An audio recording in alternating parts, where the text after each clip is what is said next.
morning and welcome to the Los Angeles Times B2B Publishing's Inspirational Women Forum Awards presented by Finexa. I'm Anna Magzanian, Chief of Staff to Dr. Patrick Soon-Shung and Head of Strategy and Revenue for the Los Angeles Times. I am so happy to welcome you as we honor the accomplishments of outstanding and influential women from across the Southern California business community.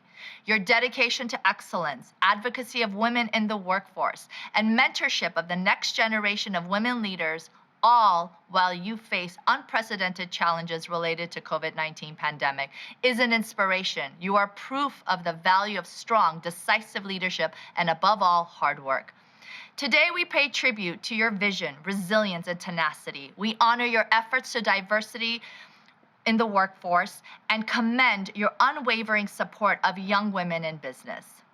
This awards program would not be possible without the support of our sponsors, starting with our diamond sponsor, Finexa, and our platinum sponsors, Armanino, Blank Rome, Evolus, IDB Bank, Montage Insurance Solutions, USC, and Webbush.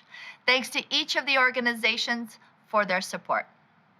Before we get to the awards program today, we're going to offer 3 in-depth conversations around key business topics with leading female executives on work-life balance, mentoring the next generation, and women in tech. Let's kick things off with our first panel, Mentoring the Next Generation. The panel will be moderated by Stacey Phillips and feature Linda Kornfeld, Jen McCabe, and Danon Simpson. Stacey Phillips is one of the country's most well-known family law practitioners, handling high net worth and high-profile divorce cases. She's known for her aggressive advocacy and compassion in representing her clients, whether it's in litigation, mediation, or collaborative divorce. She is an author, a philanthropist, a mentor, and sought-after speaker and commentator on family law and other issues in the news. I will now turn it over to Stacey and introduce our esteemed panelists. Thank you, Anna. I am so excited to talk about mentoring young women in the workplace today. Mentoring young people in general is really important, but there is a very real need, especially as we hopefully emerge from a global pandemic, to counter the droves of promising young women dropping out of the workforce. I myself never had a formal mentor. I came up in the professional world at a time when female mentors were scarce. But I think that's why I am so passionate about being a mentor and encouraging others to become both mentors and mentees. So I'd like to introduce you to my panelists. Welcome to my law partner and dear friend, Linda. Welcome to Jen, and welcome to Danon. My partner, Linda Kornfeld, is a partner at Blank Rome and one of the country's most prominent insurance recovery attorneys, representing corporate policyholders in high-stakes litigation for more than 25 years. In other words, she sues insurance companies. Using creative approaches in her trial and appellate practice, Linda assists her clients in the recovery of hundreds of millions of dollars in insurance assets. She is a strategic advisor to senior executives and in-house counsel on mitigating risk and maximizing insurance recoveries. Jen McCabe has more than 25 years of outsourced accounting, finance, and HR experience, with an expertise in startups and the advertising and creative production industries. She is passionate about seeing companies use the latest accounting and HR technology to maximize efficiency, productivity, and ultimately success. Danon Simpson is the founder and CEO of Montage Insurance Solutions, an agency focused on employee benefit and property and casualty programs for the commercial and nonprofit sectors. Her firm has partners with more than 100 carriers in order to find the right insurance solutions for its clients. Danon also founded a sister company 9 years ago, SimPolicy, hopefully I'm pronouncing that correctly, which handles small business, event insurance, travel insurance, and Medicare. While we don't have time to mention it all, each of these women are not only accomplished in their careers, but they are also leaders in the community and in philanthropy. A side note for you all, I was reminded by my young adult daughter and one of her friends when they were talking to me about this panel, that the panelists and what we're sharing today is based on our own personal experiences. And we realize that our life experiences may be significantly different from many of you in the audience today. Today's young professionals, which is one of the reasons why this discussion is so important, think about where we're coming from. It may be similar or different to where you're coming from, but please put it in context. So let's dive right into the first question. I'll start with you, Dinan. What do you believe the next generation is looking for in a mentor? Not what we wanted, but what they want. Thank you, Stacy. What I've experienced is that Gen X women are very independent, yet they really want straight talk, to be heard, and they need a sounding board to bounce off ideas. And they work really well in silos.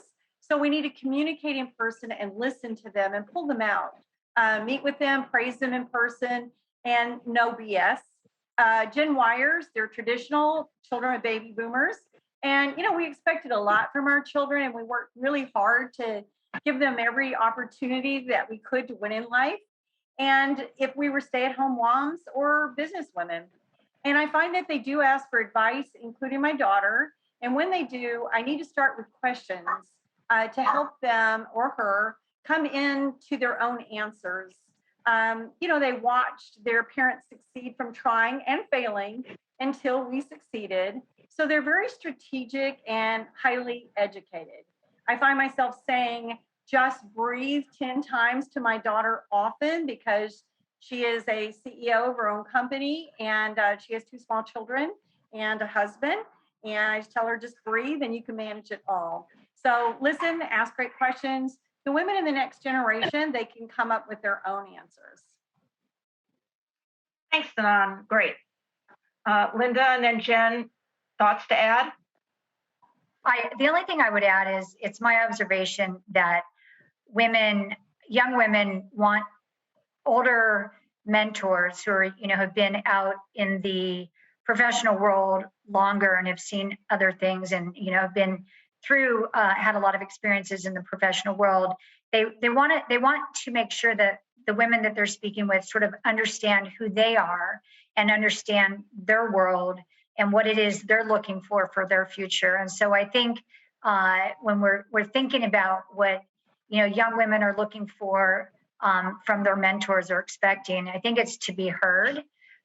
It's for us to not just assume that our experiences are the same and the women that we're speaking with as younger mentees want the same things, but to ask the questions and understand what they're looking for and what's important to them and what their experiences are, and then work from there to have a relationship where you can mutually benefit each other. So Jen, how about we take that prior question and merge it into the next question? You can talk about both.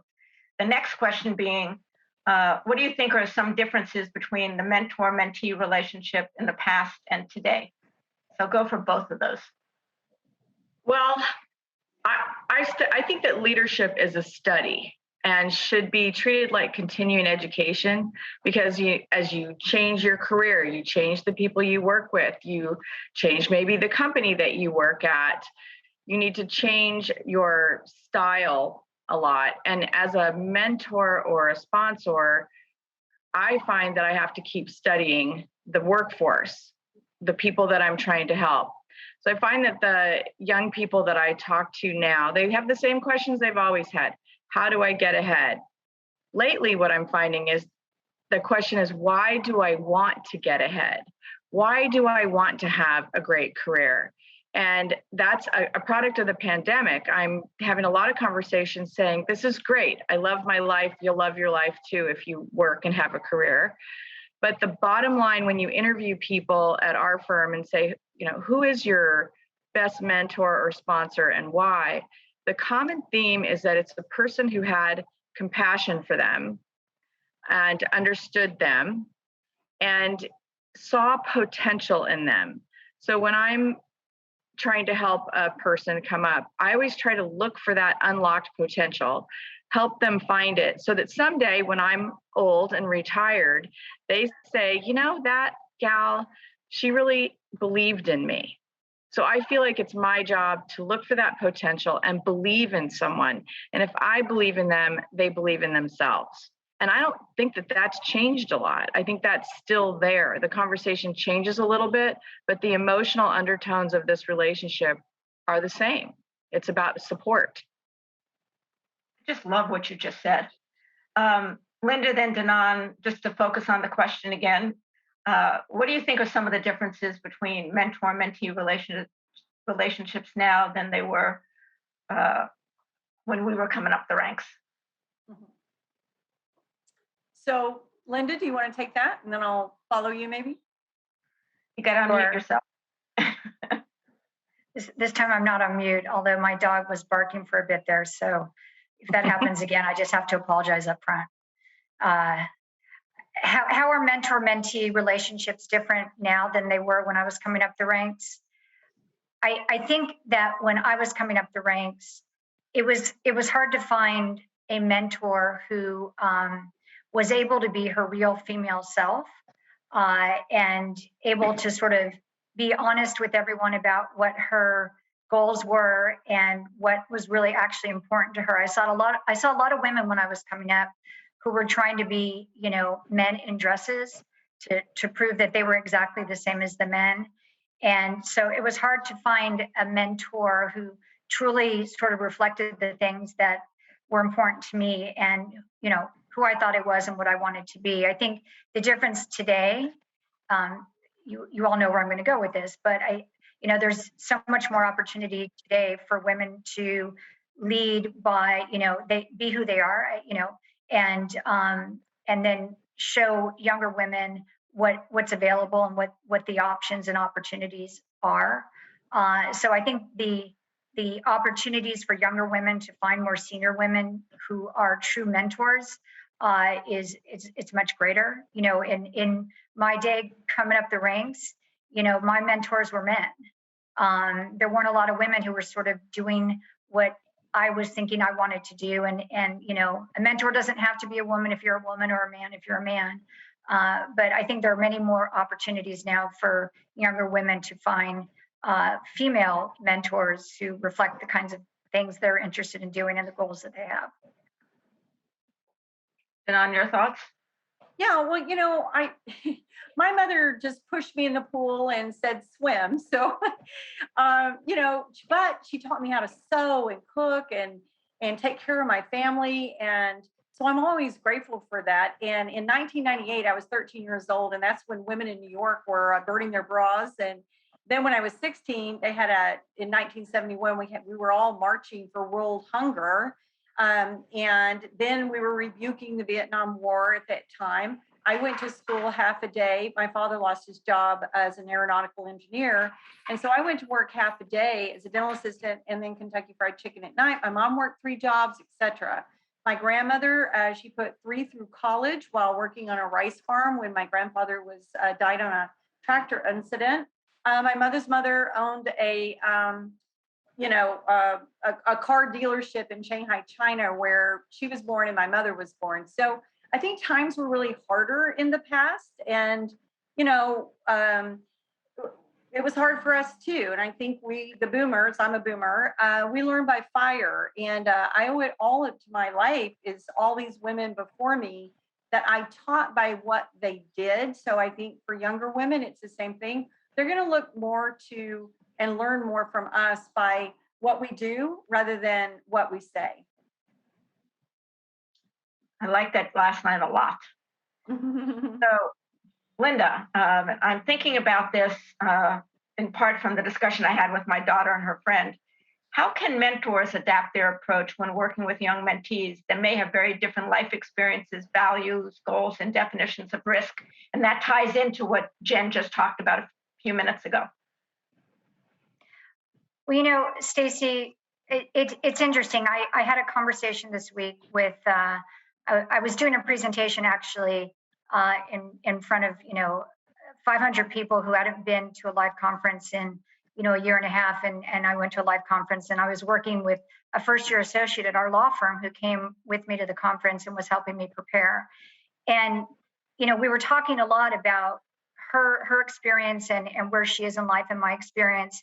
And, I've felt over the years that I need to, when speaking to very junior attorneys, either at my firm or at other firms or, recruits, that I need to try to make it look like as a woman who wants it all, you can have it all. without, sort of having to sort of give up things in one way or another. And the reality is, if you want success, you've got to work hard, and there are balancing acts that you need to do. And she didn't want me to sort of, gild the lily in talking to her about, what it takes to sort of get to where you want to be, and can you have children and still be a very successful lawyer? And the answer is absolutely yes. And you can choose to stay home, you can choose to work, you can choose to work hard. But we were talking about, younger women actually, look up to more senior women who have achieved success, and they're okay with the fact that, my daughter is 16 and I haven't been able to attend every event that she's had, but she's learned what it's like to see a woman who's a professional who can have success. And so I think my answer, Stacey, is that I've not been sure in speaking with younger female attorneys whether I need to sort of make it look all rosy and pretty, and that it was all easy, and I made all the events for my daughter, and I was home, and I made dinner, and I did all these things. There's a give and a take for sure.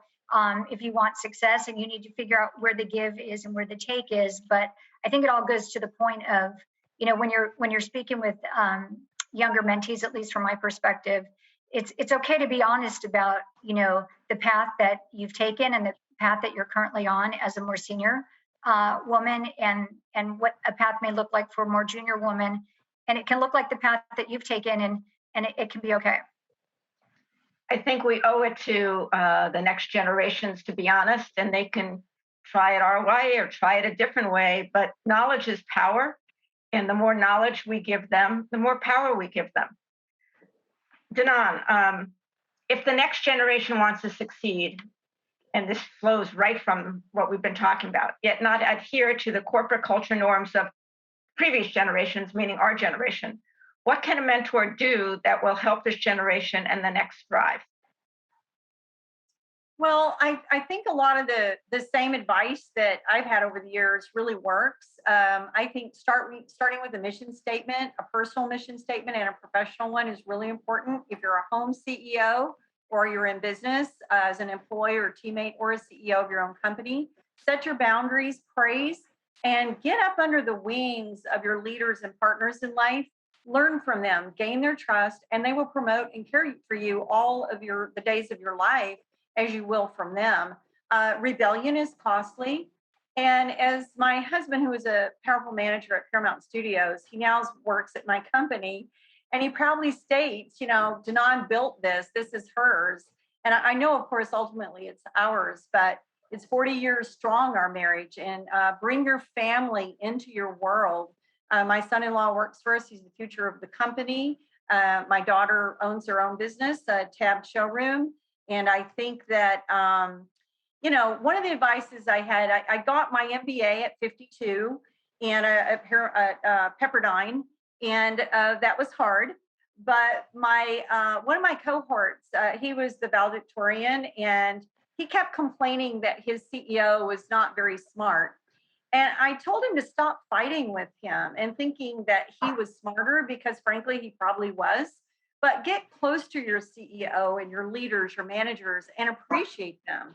Help him succeed, and you will become his right hand. Well, it ended up at graduation at the end of the year. He actually ended up telling me that he became the vice president of the company. So I really think it is, if you fall, get back up on the horse is a good one. And then also your rocks in the jar. There are dream rocks. Put your rocks in first, and then let the sand filter through. At this age in my life, I'm a grandmother, so my sand is kisses and hugs, which is awesome. Because if you have a lot of sand in your jar, you can't get your dream rocks in there. So you've got to make sure that you're really focusing on your goals and your dreams. And other than that, I really think just be a good student of life and leave a legacy. I believe that it is really important for all of us and women in an organization to help uplift other women in your organization. And let me give you an example of something that I've done. When I joined Blank Rome 5+ years ago, I had this idea to do a conference, a summit for all of our women partners and our women clients, CLOs, head of HR, business owners, GCs, and it has been a game changer for the firm.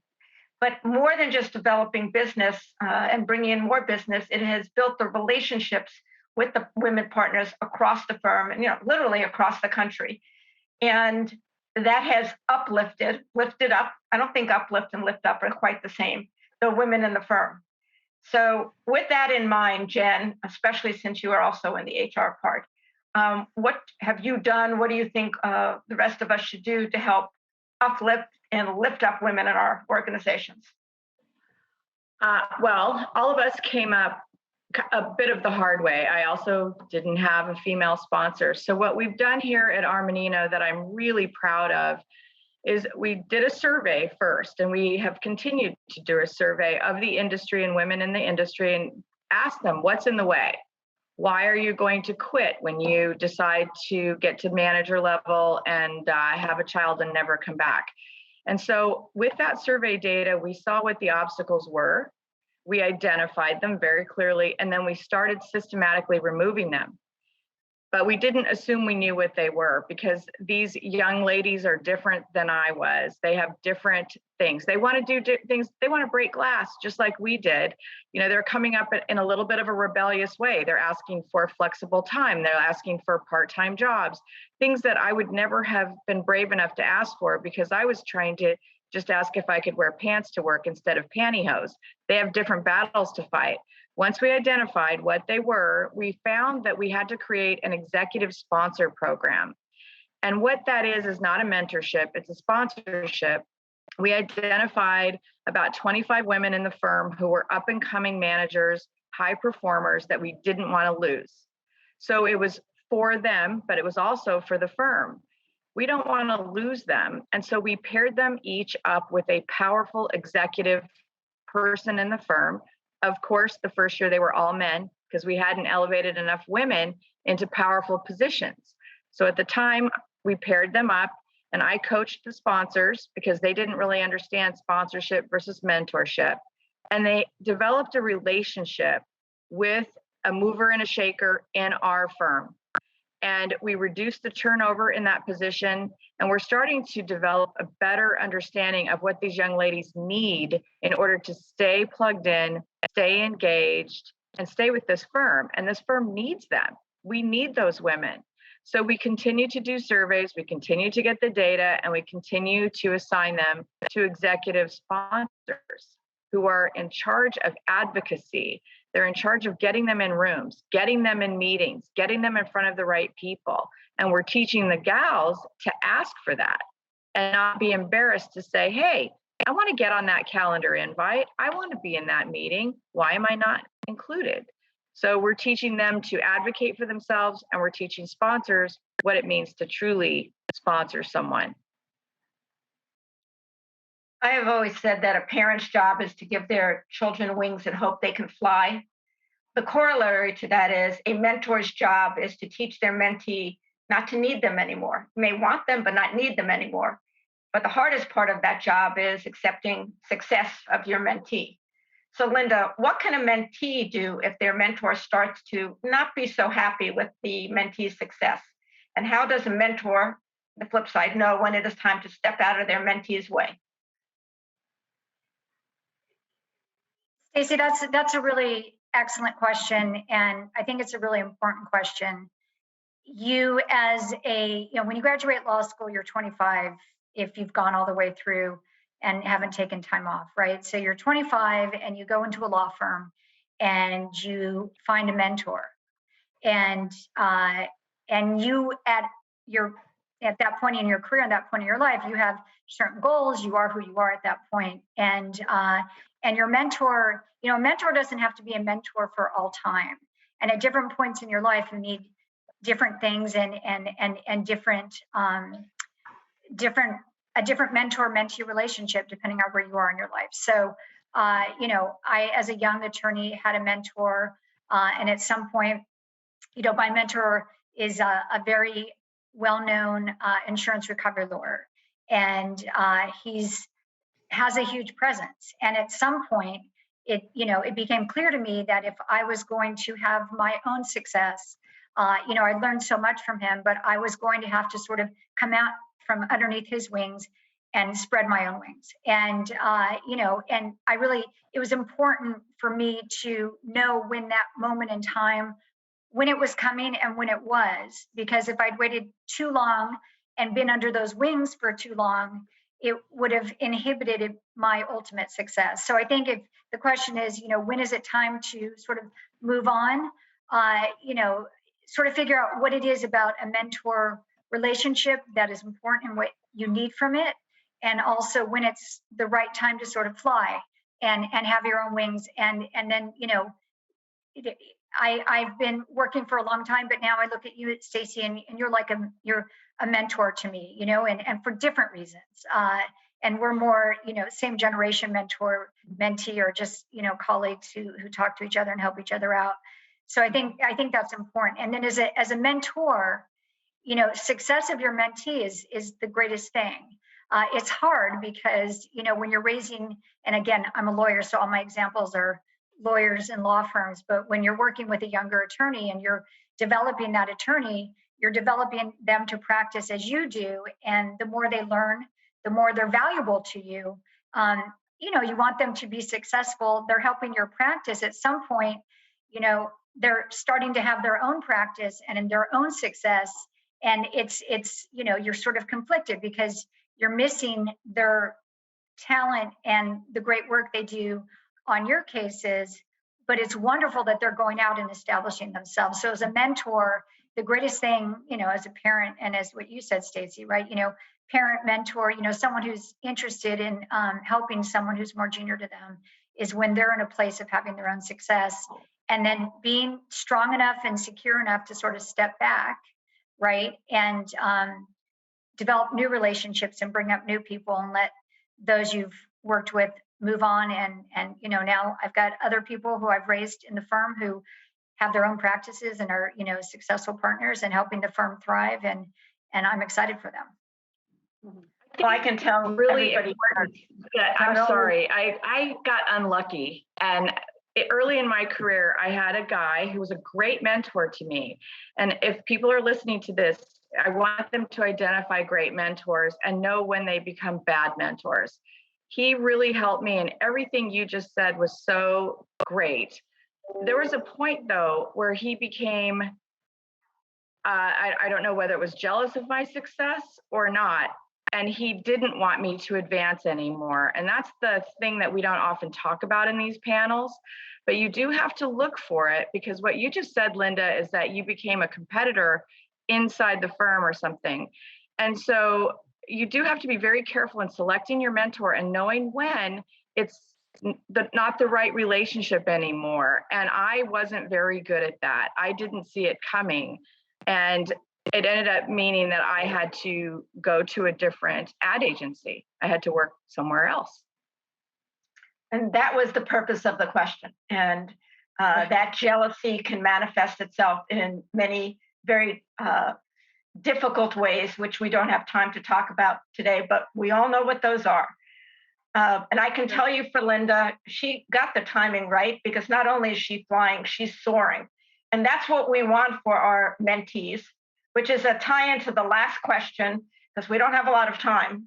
Danon, what is the most important thing you either learned as a mentee or you learned as a mentor from your mentee? Well, on the heels of the other question too, I really think that we have to be the wind beneath their wings, right? And help our children to learn how to fly, or our employees. I've been in succession planning, I think, for over 5 years now. My son-in-law works with me. And there are times I have to say that I feel, and it could be jealousy, could be the word for it, but I just feel like, don't push me. I'm not ready to go yet. I still have a lot to do in my own life. And my son-in-law has really humbled himself down, and he's the wind beneath my wings. And, which is important as well. It's really a give take. You're in a relationship. It's not just all take, it's give take. And I think it's different because I'm in a family, business, so it's a little bit different. But I know that my daughter and my son-in-law are very smart and capable, and I really think it's just a matter of us giving them every opportunity that there is, teaching them to take those opportunities, and always checking, making sure that this is what you want to do. Because if it's not, that's okay too, right? You've got to sometimes parting of the way, as you were saying, in your future experiences. I've certainly had that in my own. I worked with a lot of male owned firms, and they just did things differently. I found I wasn't a really good employee. I had a real entrepreneur spirit in me, and I just wanted to do things my way. I wanted to serve our clients the way I wanted to serve them. And thank goodness I'm very, very blessed because my son-in-law has the same values as I do. As a matter of fact, my daughter always says, I think I married my mother. So it's really nice. I think it's all about values. When the values aren't lining up or you don't feel like you're learning anymore, sometimes you do have to leave. You've got to explore and do what's best for you. So I think, that's it for me. Well, you're very lucky that you have that mutually beneficial relationship, and often that is not the case. And I think part of our message to folks listening is be aware of what works and what doesn't, and to uh, piggyback on what Jen said, get out of your own way and think about when it's not beneficial for you or your mentee or your mentor. Obviously, we have so much more to say, but we are restricted in time. So thank you all for participating in this.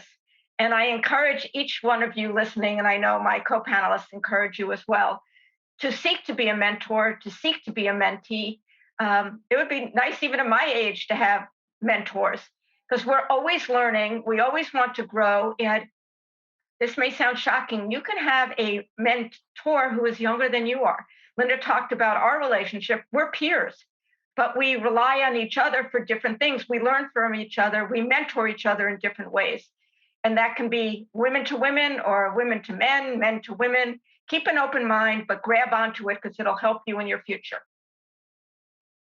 Absolutely. We always need mentors in our life. Absolutely. Well, we have so much more to talk about, but we are restricted in time, which is too bad. But I think the moral of this story is to really make an effort to be a mentor and even be a mentee. And you don't have to be older to be a mentor or younger to be a mentee. It could be across sex lines, age lines, but people who have different knowledge. Like Linda and I were, she was talking about a few minutes ago, we're peers, but we mentor each other in different ways. So just think about what we've shared and it will enhance your career. So thank you everyone for joining us this morning, and make sure you stick around for the next panel of amazing women discussing work-life balance.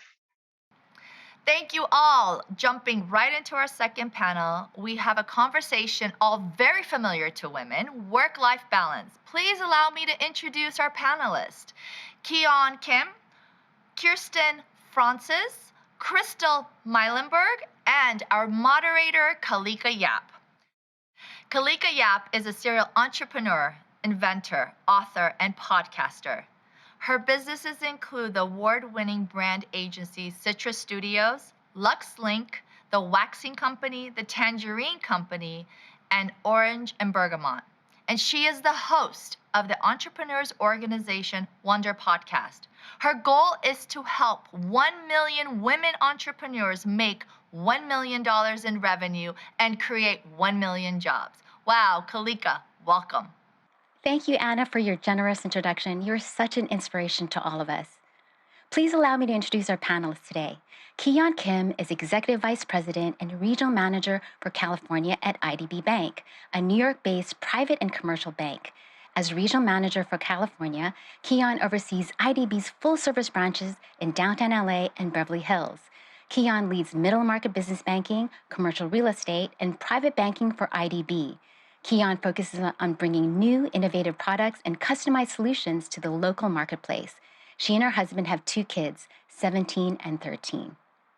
Kirsten Francis is Executive Vice President and Head of Capital Markets for Wedbush Securities. She's a member of the President's Executive Committee and responsible for overseeing the Capital Markets Division, including equity research, equity sales and trading, and institutional muni trading. During her 19 years at Wedbush, Kirsten has played a number of pivotal roles, including a top producer, head of equity sales, head of equities, and now EVP and head of capital markets. In each of these roles, Kirsten makes sure that investors are provided with information needed to make sound investment decisions while maintaining Wedbush Securities' position as a leader within the financial services industry. Kirsten also serves on the advisory board for the Design Thinking Executive Program at UC Riverside Extension. She lives with her husband and 3 kids, 16, 7, and 4. Crystal Meilenberg has nearly 2 decades of experience in marketing and corporate communications and PR for mid-cap and startups in the United States and internationally. She's currently the Chief Marketing Officer for Evolus. Prior to joining Evolus, Crystal was head of global strategic marketing at Sienna Biopharmaceuticals, a clinical stage medical dermatology company. Prior to Sienna, Crystal spent more than a decade at Allergan, serving in various leadership positions in the U.S. and international marketing and corporate communications, specifically in medical aesthetics, where she built a deep expertise in brand awareness and consumer activation strategies. She and her husband have 2 kids, 12 and 9. So let's dive in. We'll kick it off with simply, how do you define work-life balance and what you're actually trying to achieve? Kirsten, let's start with you. Thanks, Kalika. So for me, how I define it, I'm not actually trying to achieve balance. It's just not my frame of reference. For me, it's about setting priorities across all areas of my life, work, career, personal, family. So the way I approach my personal life and family priorities is actually the same way I approach my work. It's all about setting priorities, writing them down, mapping them out, creating a plan and a system to keep the priorities at the top of the stack, and including what resources you have and what resources you need to make that happen. And then you execute. And at work, you wouldn't set a strategy and then never revisit. So you have to constantly be taking stock and adjust and iterate. For me, I'm trying to achieve sort of the highest level of success and the most amount of time spent on each of the priorities in the different areas of my life. Thanks, Kirsten. Crystal, and then Keon, how about you? Thanks, Kalika. And thank you for having this conversation. I think it's very relevant, not just in a person's life, but especially given the times that we're in. And I'm writing notes down, Kristen, as you were talking. I agree with you. I think the idea of having true balance for me is impossible. I think I find when there's tension between my home and my work life, it's actually when I perform the best. So I'm always trying to think about, where does the tension exist and how can I use that to my benefit? I'm very big on, being present at the times where it's needed most, whether that's at work or at home, and just giving it the right priority. And so for me, I'm always looking for what are the big activities, the big, whether it's at work, big events or big initiatives where I can make the most impact. And the same goes for home. Is there a recital or a big soccer game or something where I'm just not going to miss it? There's no chance for that. And for me, if I can prioritize those bigger items, then I feel like I'm a winner. And so that's my approach to creating some balance in my life.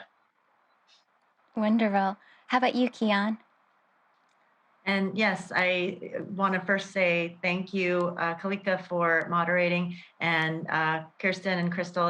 It's really an honor to be on this panel with you, which I agree with Crystal's remarks. This is very important.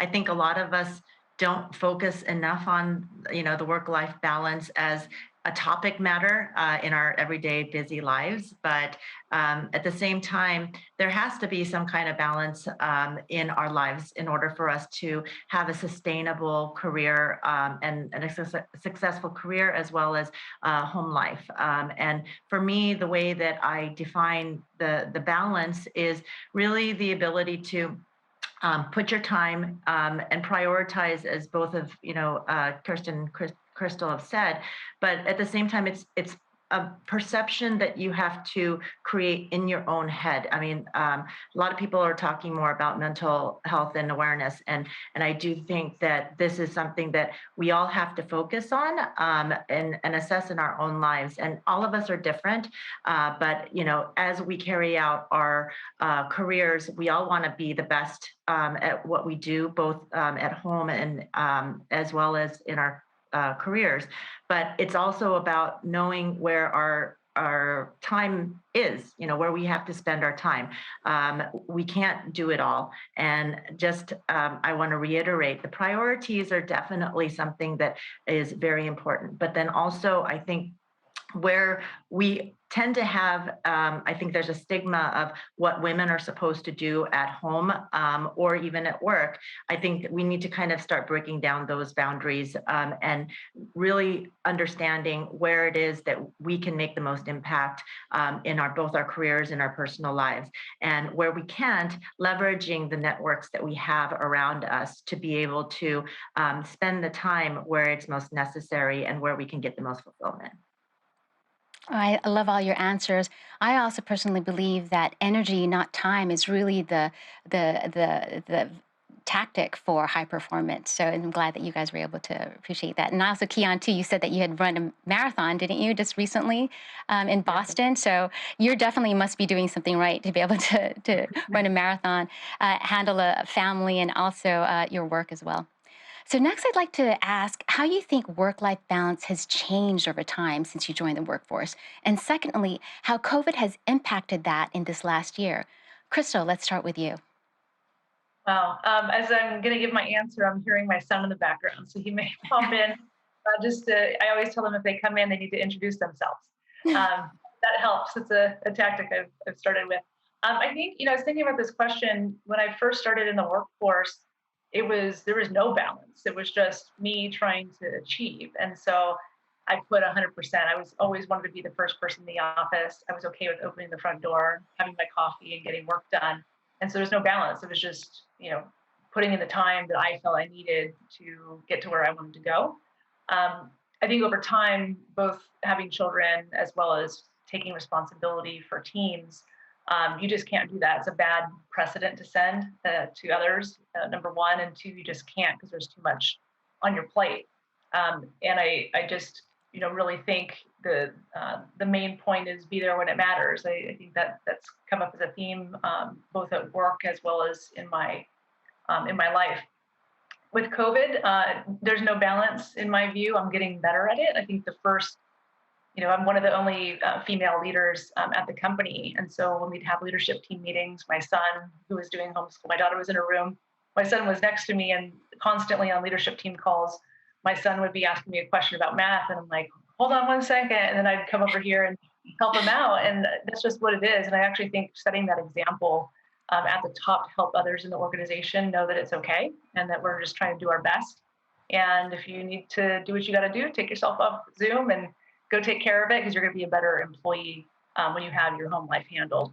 So I think, for me in the future, I think the COVID has impacted us, so greatly, whether from a health perspective with friends and family or your own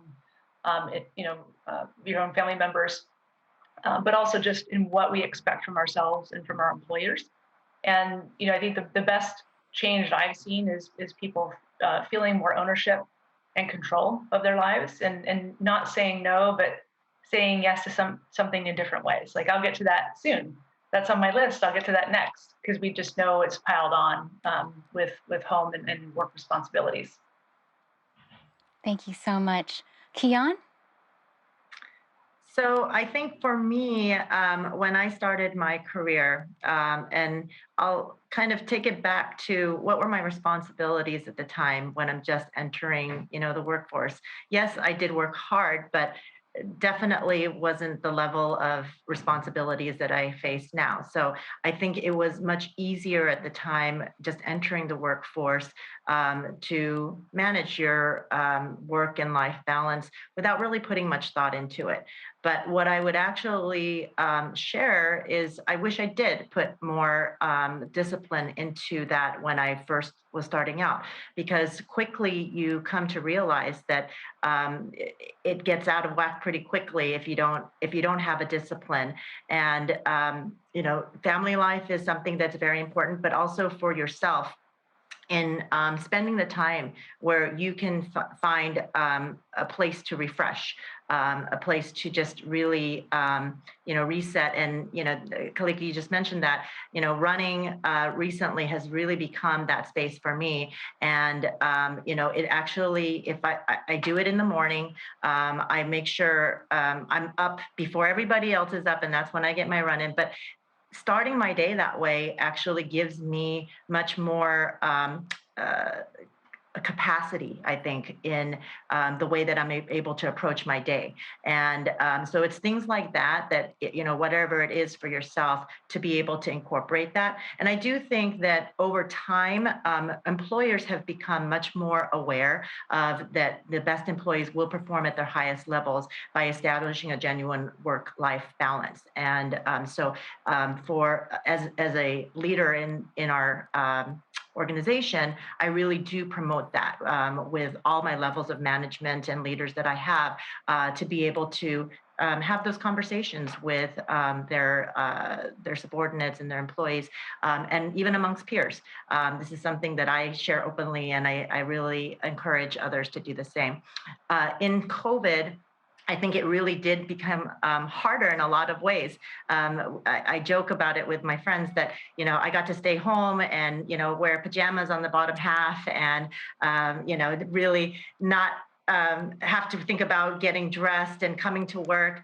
But at the same time, I think that made us kind of attached to the desk and to the work that much more. And having to come back to the office more recently, it's hard to transition back, because now you have to start finding time to come in and make time for like the commute and getting ready. And so the COVID space really was, I think, an interesting one, where it made us more productive in one sense, but at the same time, I think it taught us that just because you are at home and working doesn't necessarily mean that you have a better work-life balance. Thank you so much. As a fellow marathon runner, I really understand the need for running. Your oxytocin is being flooded, and it really sets you up for a really great day. And Kirsten, how about you? Like Crystal and Keon said, it was completely different when I was younger. When I was first starting in the workforce, I was at JP Morgan and then Merrill Lynch, and I wasn't trying to balance. All I did was work, but it was fun, actually. It was the culture. All my friends were in equity research or investment banking, and we all worked all the time. And so it was just part of how you learned and how you advanced yourself. But actually, like Keon mentioned, and I hadn't thought about it until I just heard her say this, I wish that I had been more intentional about setting priorities for myself early on, and rather than reacting to both like the workload coming at me, but also realizing that there should have been more personal priorities that I had set in place, even if it was just around personal development for my career. But focusing, setting the priorities and focusing on them rather than reacting all the time. And I think that as I've gotten older and the responsibilities increase both at work, but then you take on a family and start having kids, and suddenly things get extremely busy and you're forced to prioritize. And so the ability to prioritize, it's sort of the, necessity is the mother of invention. I didn't have much to do besides work when I was younger. And so I wasn't forced to prioritize in the same way. And it wasn't until I had so many demands on my time that I got very good at it. And then with regards to COVID, I think the social norms really have changed. And I don't think they're going back in terms of the flexibility that we've all realized we can afford to give people. And I think Crystal mentioned before about saying,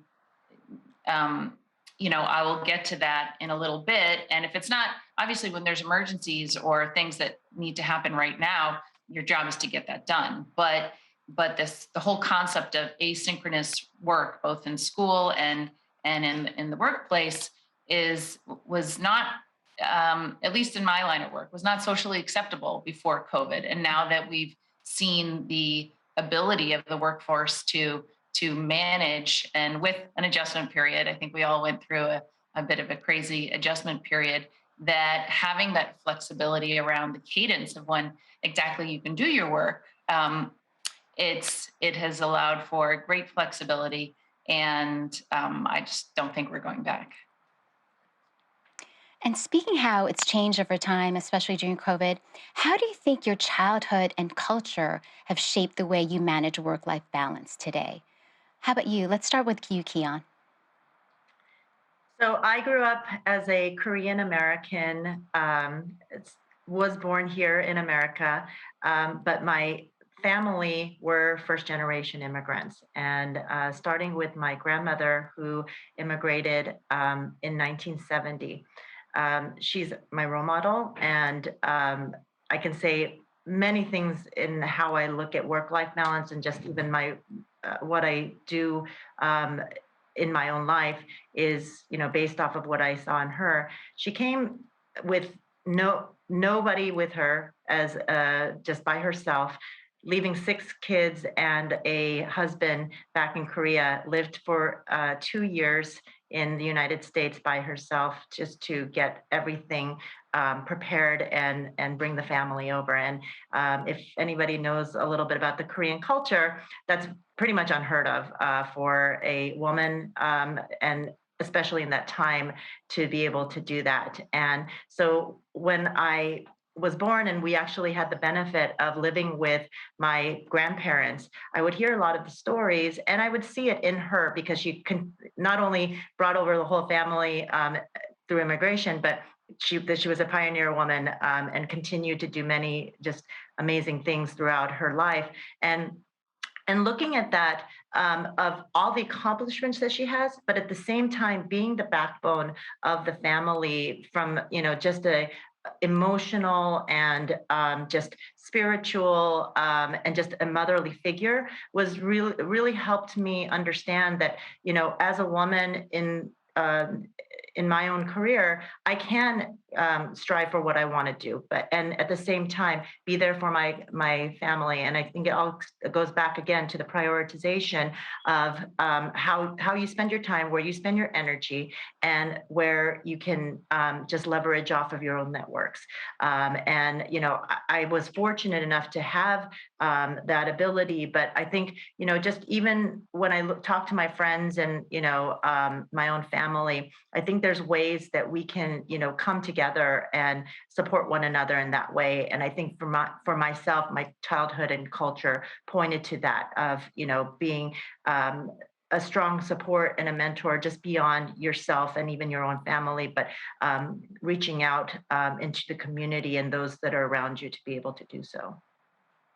Wonderful. It's so great to have great role models. How about you, Kirsten, and then Crystal? Sure.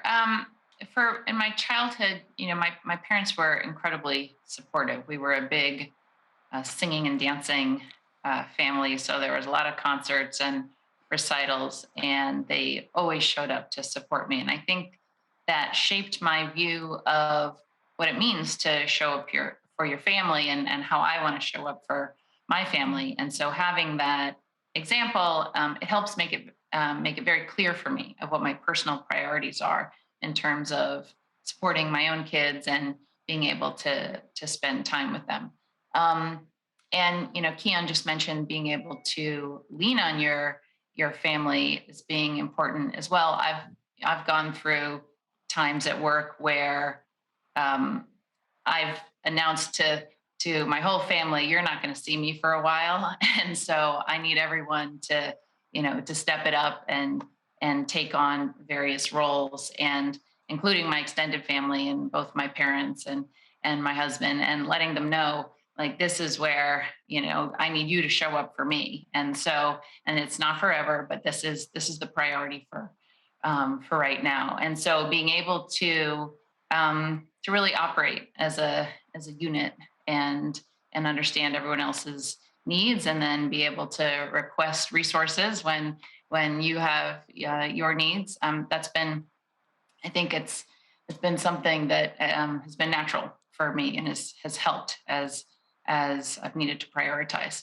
And then also, I think I've been naturally automating systems in my life since I was young. I just can't stand a manual process if there's a way to automate it. And I'm not sure where that came from exactly, but my first job at JP Morgan, I had to come in early every morning and do a manual task, like for the department, for creating a report. And so, I couldn't stand not having those like extra 10 minutes of sleep. So I learned Visual Basic so I could automate the process, because what did I need to be there for if I could automate a process to do it for me? And so that has, I think, actually also shaped my ability to prioritize by eliminating inefficiencies in processes. And that's just, I'm not sure where that came from, but it's been happening for a very long time.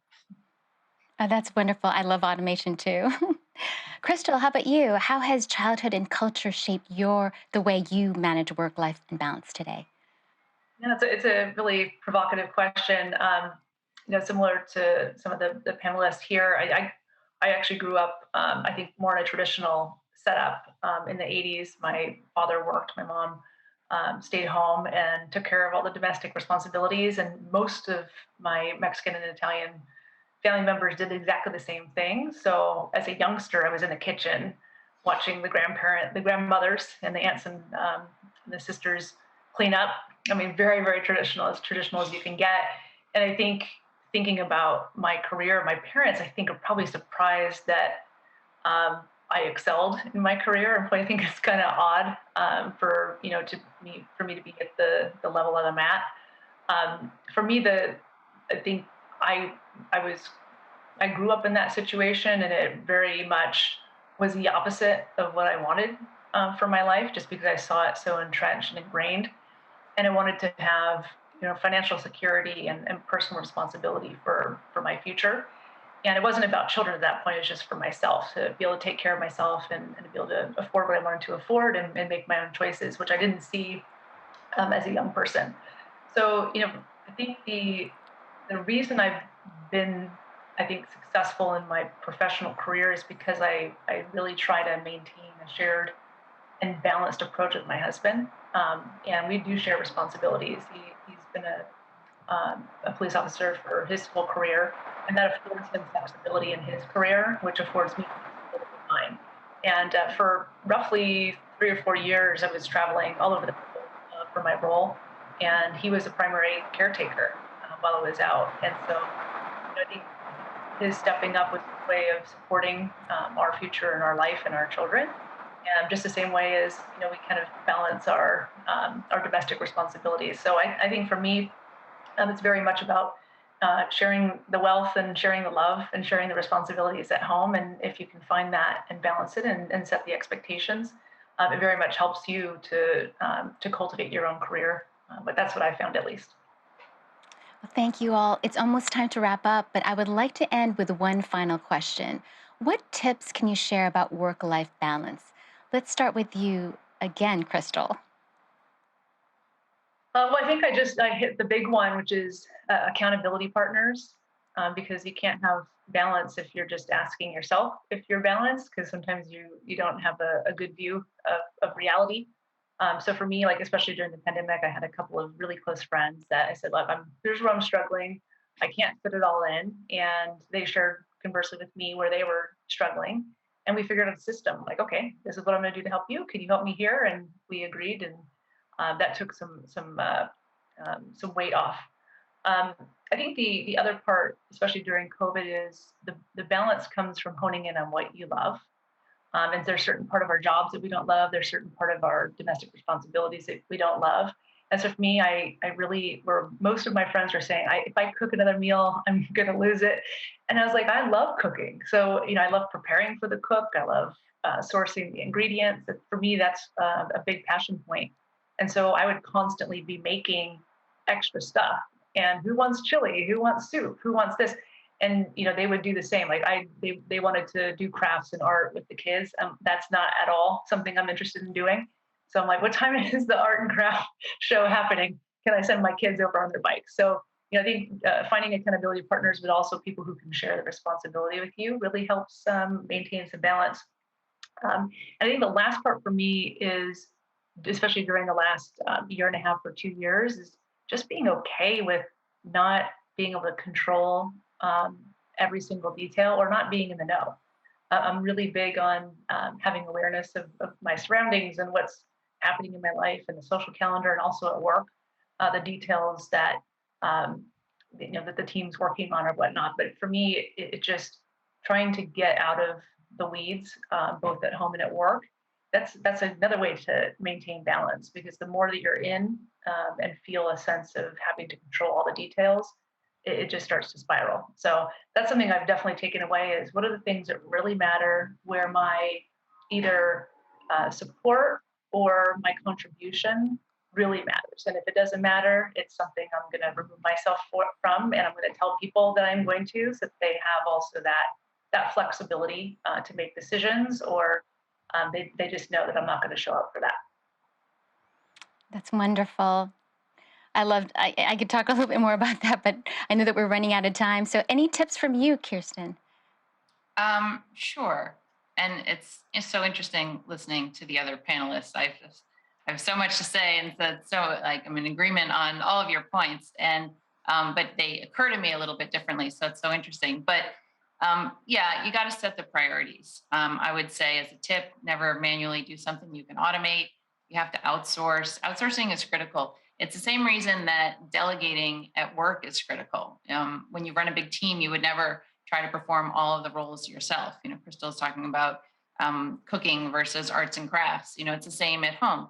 In the office, your job, if you're running a team, is to set the strategy, set the priorities, understand the difference between the high value elements that only you or senior people can perform versus the low value or commodity work that can be delegated or outsourced. And when you're CEO of your own life, it's the same thing.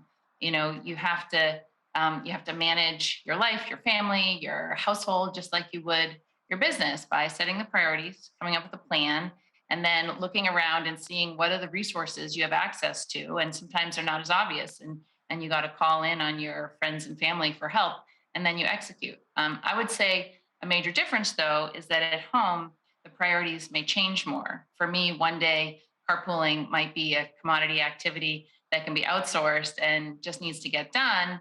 On another day, though, it might be the highest priority, because it's my chance to spend some time together with one of my kids or all of my kids. So again, for me, it's about being intentional about the priorities and creating a plan and putting those systems in place to support the priorities. You just can't do it all. And why would you want to? You would never want to do all the jobs at work. So you do have to mobilize your resources, and it's not easy. And thinking that it's going to be easy would also be a huge mistake, or that it's, other people have it easy, or make it look so easy. But for me, making the investment in time around planning to make sure that your priorities are getting the time and attention they need, it just allows you to do more of what's important to you. Thank you so much. And finally, Keon, how about you? So I definitely agree that work-life balance is not easy in any factor that you think about it.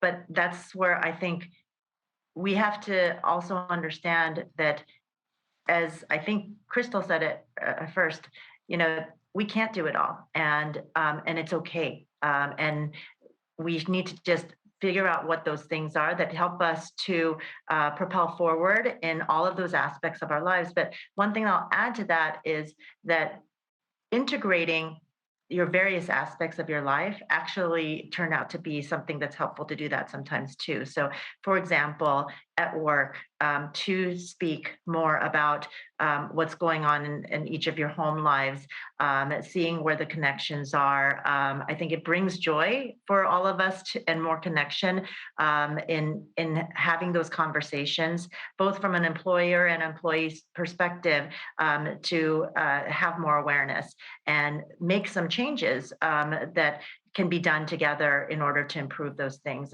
Same in the home life too.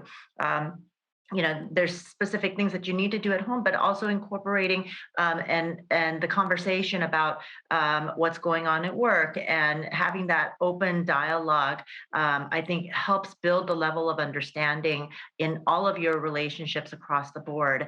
And if you can even have on top of that a support group or an accountability group, as Crystal mentioned, that's even another layer that you can use to, help yourselves adjust. Because I think even for each one of us, we have what we think is the solution at the moment to create the work-life balance that we think is most optimal at the time. But when we hear about from other people, and even just hearing from my colleagues here today, I've had a lot of takeaways of things that I can incorporate to have a better work-life balance. So I think continuing to have the conversations, especially amongst women, is amazing, because I think we should all try to help and endorse and promote each other.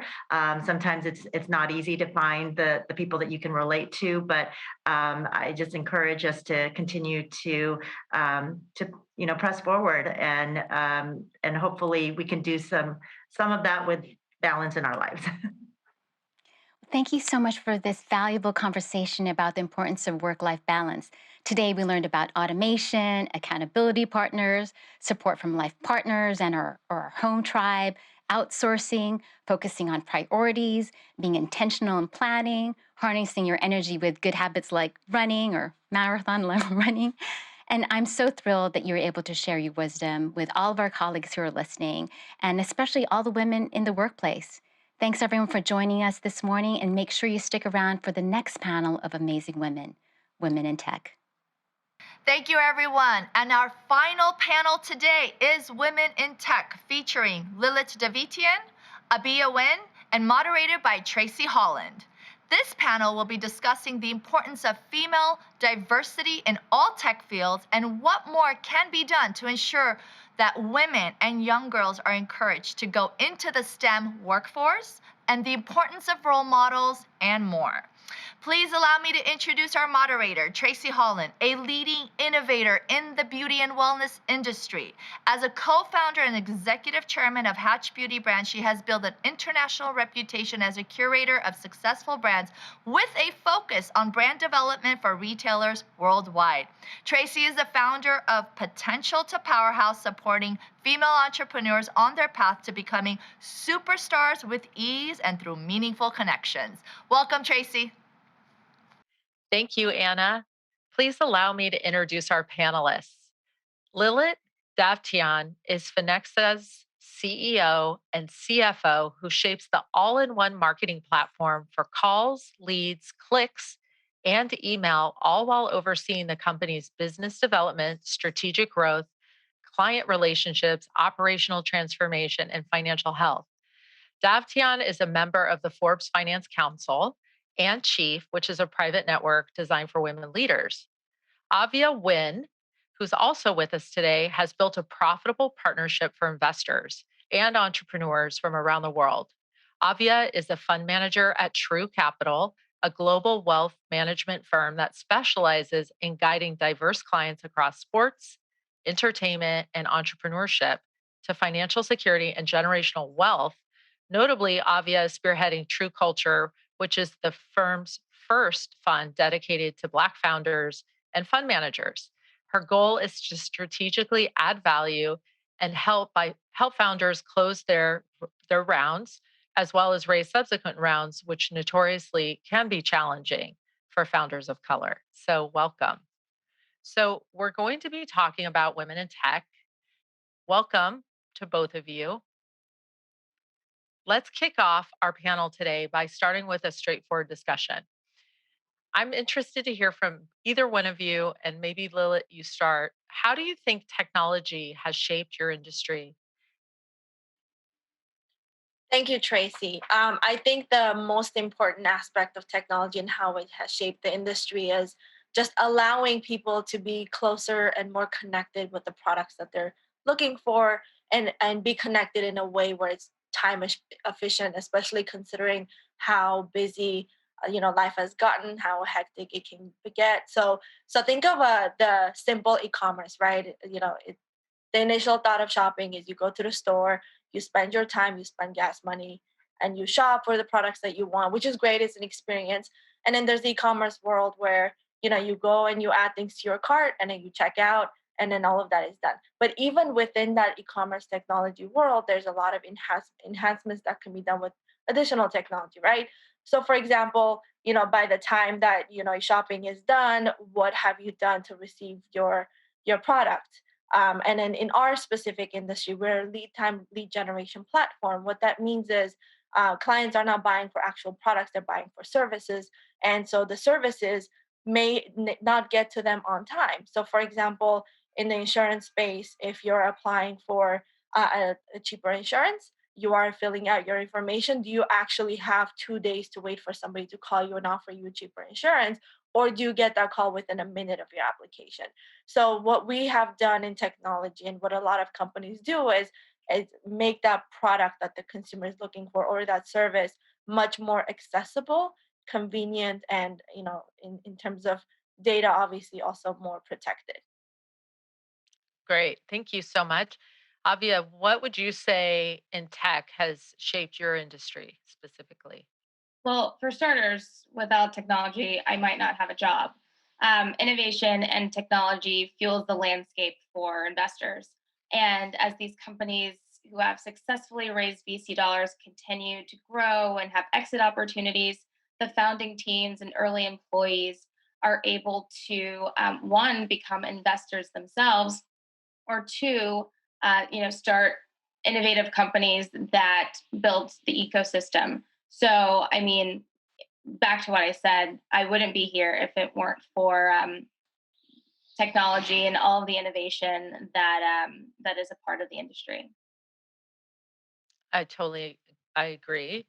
And what about in terms of shaping the industry itself? How are you both seeing STEM related industry shifts? So, what can we do to encourage more diversity, and what STEM related industries have you seen shift? I'm interested. Avia, do you want to start? I mean, I find this question to be very overwhelming and frustrating at the same time. And if I had to, give you a one sentence answer, it would be I don't know. Women own a majority of undergrad and advanced degrees, yet the numbers with STEM jobs and degrees are still so dismal, and even more so in Black and Brown communities. And so, I mean, I would say start early, be intentional about it, and representation matters. If you can't see yourself in a position, then you don't think that it's something that you can do. My degree is in communications, advertising, marketing. However, the class that I did the best in and was most excited about in school was venture initiation. But I didn't see myself represented in that industry. And so what I took from the class is that I could become a successful entrepreneur and I could raise venture capital dollars from investors, but there was no way that I could be an investor. And I fell into this industry, and I'm so glad I did. And I feel like I have a responsibility to be that representation for other people. But I think representation, being more intentional about the programs that we're starting, that we're presenting to young girls and young people in the Black and Brown communities, and getting them excited about STEM and everything that comes along with this sector and this industry. Thank you so much for that candid answer. because I think that that's what everyone is here to really hear your perspective on. Lilith, what about you? Yeah, I agree. Everything that Avia said, obviously, great points there. I think it really depends on the perspective we're looking at, right? So, for example, if we're looking at from a perspective of, how do you as a female get into a STEM related career, right? So the first thing that comes to mind for me is what I would say is, don't be afraid of it. Because at the end of the day, if you want to go study engineering or you want to study technology, you don't really have to think about, okay, well, this industry is male dominated, for example, or this industry is really complicated, because technology at the end of the day, you have to look at it from a holistic perspective. It could be used in anything. So if you like the aspect of STEM related studies, and you want to you want to actually diversify and have that knowledge, don't think that there is no career out there that's going to accept you, because you can literally create a career out of that. I'll use myself as a prime example. I'm a CPA by profession. Nobody ever expected me to run a technology company, right? And there's still very few people that go from an accounting background and they run a technology company that is completely unrelated to accounting. So I would say the idea is just don't be afraid of the technology. Just use it the way that you learn it, and you never know, you might actually create something that other people haven't thought of. Like a career in technology as an accountant. Completely. And congratulations, seriously, to both of you, um, because you are both looked at by those who are coming up beneath you and will be watching your success. So you're standing on the shoulders of giants, but those will come after you will also stand on yours. It's such an important field, and women are so rarely part of the tech field. So, what do you think should be done to start implementing more tech related lessons in schools? And I guess part two of that question would be, how can we ignite that interest in other young women and make space for mentorship? So, Lilith, do you want to think about or kick off and talk about what we could be doing to start implementing more tech related lessons in schools and how we can ignite more interest in young women? Yes. So I think obviously the earlier it starts, the better. But there's also, the sensitivity aspect of starting too early, right? Introducing technology to kids at too young of an age might be a little bit distracting. It might be overwhelming, and it might also distract them from actually, building more important skills at that age, which would be the soft and social skills, right? Understanding people, understanding conversations, and the cognitive intelligence that comes with that. However, I do think that university level is also too late.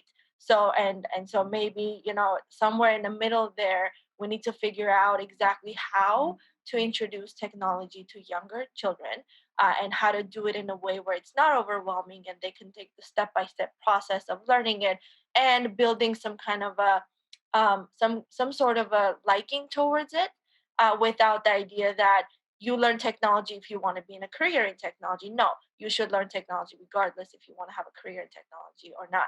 So I think, if based on all of those aspects, the sooner that we start, the better.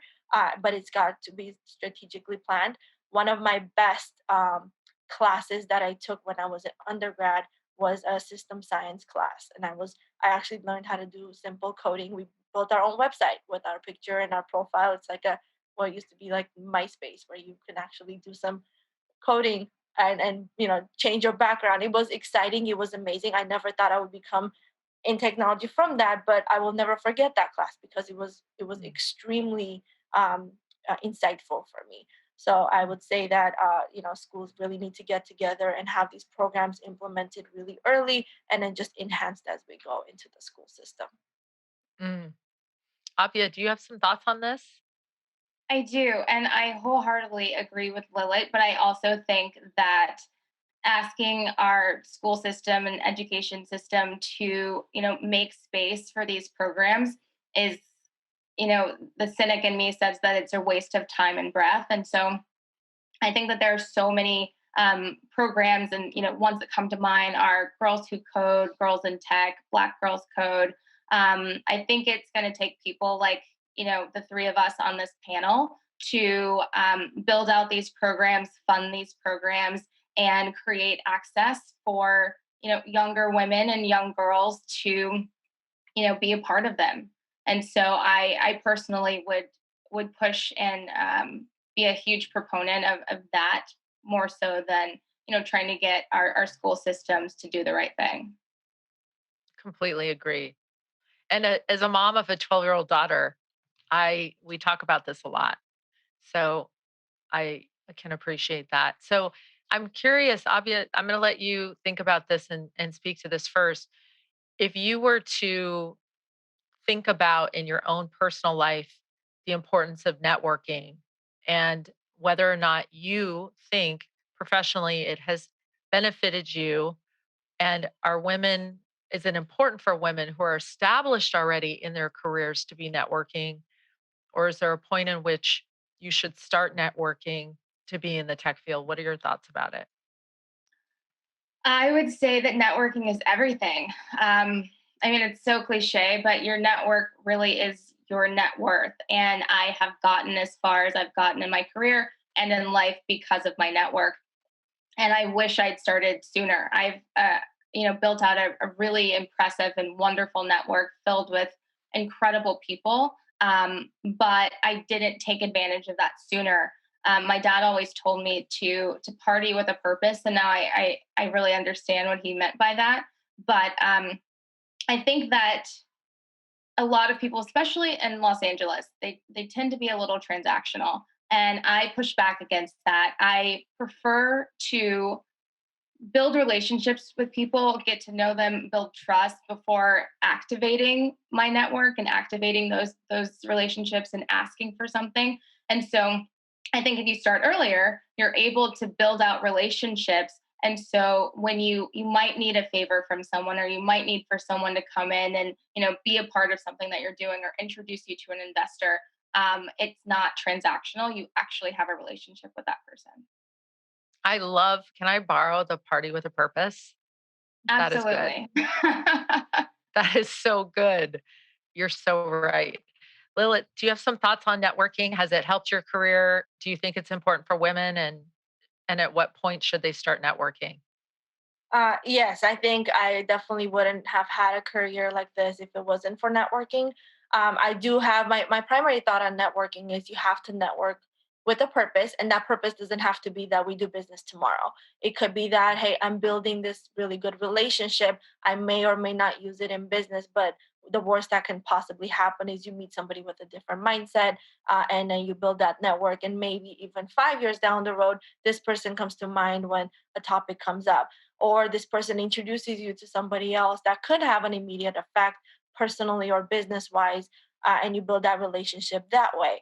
I think networking should be done pretty early. It doesn't have to be. I mean, I was networking in school. The whole point of going to a graduate degree is to make sure that you become a little more qualified to get into a professional environment. And part of that is to network. You go and you speak with the recruiters. You speak with the companies that you want to work for. You get to know them, and that's not the traditional sense of networking, but that's exactly what you're doing. So I think it's already started pretty early. It just needs to be recognized more as networking. So the other aspect is actually I talk to our employees a lot about this. When you meet somebody, you have to remember them. Just because there may not be any immediate business at the time doesn't mean you get to forget them and just ignore them because it's not a revenue generating network. Everything could have its benefits. You just really have to think about it. So I do think networking is extremely important, and I think women just need to get a little bit more confident with doing it because it's everything in business. It's so true. Um, I'm interested in knowing about your respective businesses. Tech is running always at such a fast pace overall. I mean, it's almost hard to keep up. As I know you all know, it's hard for me to even think about Facebook being 10 years ago the relevant social platform, and now everything, having been uh, gone as quickly as it has in social media and all the tech platforms in which we do commerce, etc. In your respective businesses, for each of you, what do you believe the future of tech looks like in your world? And if you were to imagine fast forwarding in 3 to 5 years from now, do you have thoughts on where you think your respective businesses are going in the tech world? Do you want to start, Avia? I will start by saying I wish I had a crystal ball. I have no idea what the future looks like, but I think that's what makes it so exciting. What I do know is that the pandemic has accelerated advancement and growth in so many sectors, and so many sectors that I'm really excited about, such as ed tech, the future of work, um, oh gosh, what's the other one? Healthcare, femtech, FEM, focused on women. And so I'm excited to see growth and innovation in those sectors. And I also think that we'll see more emphasis and attention being paid to women in these sectors. The working mother, the aging and postmenopausal woman, women with PCOS and chronic pain. And I think that these are women that make up a significant amount of the population, but have been forgotten, or underestimated and underserved, in current companies that are in existence. So I'm excited to see, um, what's coming out of these sectors in terms of innovation and technology. Thank you. I agree. It's so exciting. It's even hard to imagine. I think 12 years ago, the iPhone came out for the first time, right? It's it's incredible to try and imagine. And I do want to go back and touch on your what you just mentioned about this work from home component and how the world has just shifted into, by virtue of the pandemic, the fact that we're all now working from home and interfacing with tech, whether it's your job, whether it was your job or not prior to the pandemic. Now it is very much part of almost every person, I mean, working's life. not to cut you off, but just the way that we're interacting right now, like this format, this interview, 2 years ago we would have been in a small room on a stage, and now we're able to do this, and this is really cool. And so this is just one example of what's to come. Completely. Um, and yet I would love to hug you guys and see you in person. And so there's that, right? The human component that I think we also have to figure out how to modify that piece that has just come up for all of us as that missing piece. So it's so convenient. And yet there's this one thing that we're missing that we need to bridge. Lilith, what are your thoughts in terms of your business category or where tech is in your world today, if you were to try and imagine 3 to 5 years? Do you have any thoughts? Sure. Yeah. So I mean, it's a great thought, right? There's nothing more exciting than doing a job and then figuring out, hey, how can I actually do it in a way where it makes my job easier and it makes everybody's job more convenient, and it's not, it eliminates human error, but at the same time it allows you the ability to set aside all the little things that you're doing because the technology is taking care of it, so that way you can have more of a diverse thought process about the future of technology, right? So we have a lot of, one of the things that I implemented in our company when we started, because my accounting background helped me a lot with this aspect, is I started with the company very early stages as the first accountant in a company, and it was a lot of manual work. So what we did is I was devoted a programmer, and together we designed an entire automated accounting system to do everything that I was doing, so that way I can actually use the results of that busy work and make strategic decisions, and then talk to the founder and talk to all the employees, where eventually became, okay, let's hire more people that can build more technology. And we actually started letting the technology do the work, so that way we can enhance the consumer process. So their entire technology is related. For example, we're in multiple industries: finance, insurance, home services, and all of that. They're all related to consumers wanting product. So now we can focus on how do we get those products to the consumers faster, better, and more efficient, in a way, and in a way that, like I said, we're protecting their information at the same time while it's online, rather than thinking about the Excel spreadsheets. What do we do manually? How do we eliminate the time wasted on all of this? So So that from my industry perspective, that's the future of our technology, constantly making that process for the consumer a lot more convenient and fast. And you're making such a good point because one of the things that is a reality of our life now is that everything about us is all of our personal information is out there in the universe on tech in one way or not. And both of you are in really sensitive information areas. How do you think about security in tech, or is that something you spend a lot of your leadership role in trying to manage or problem solve or block and tackle against future concerns around protecting information and the more we share? And even to your point, um, you mentioned a little bit earlier about some of the telemedicine that's taking place. All of my doctor's visits last year were on Zoom, right? And so how do you think about security, or how are you, as part of your day to day, thinking through security as you look at the future of your business? Bullet. Yeah. Well, so everybody wants to say that their business is super secure, right? Everybody with technology says that they're secure, and they may very well be. But the best way to test that out is to hire those, you know, expert third party companies to test it out for you. Because it's so easy when you're so close to the product that you're building. It's so easy to overlook things because it comes natural to you, right? But when Yeah. a third party company has their process and they know what to look for because they've seen the vulnerabilities and they know how to protect it, then that's okay to use them, whether that's getting your stock audit done or getting your penetration testing done by a third party, or even hiring a white hat hacker that has experience hacking and try to see if they can actually do it with test data. There's so many things that you can do, but the idea is you can't just sit and say my technology is secure because I built it, because while you might think that and it may be true, it could still compromise consumer data. So we're always thinking about it. There's every year something new and exciting comes up, which is why we talked about the future of technology, right? The Yeah. more information that's being shared, the more secure it needs to be. And how do we? And the problem is the people that are building ways to secure information. If they can think about building ways, they can also think about hacking it. So you have to constantly be on top of your technology and data security and protection. Yeah, it's prolific, isn't it? It is. Avia, do you have any thoughts on this?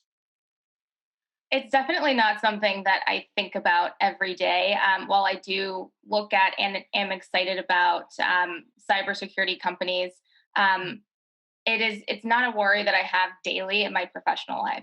Yeah. However, in my personal life, and I think that we get really lax about this, about putting in our credit cards on so many different sites and personal and sensitive information. And I just think that, especially as women, we just need to figure out how to safeguard our information. And I think that that comes with multiple authentication factors. I think it comes with making sure that we're checking up on bank statements and our credit and things like that. That's security. That's the best investment you can make, right? Checking your credit score. Thank you both so much for encouraging this conversation about women in tech. I am so inspired from today's conversation. I know all of our listeners will be.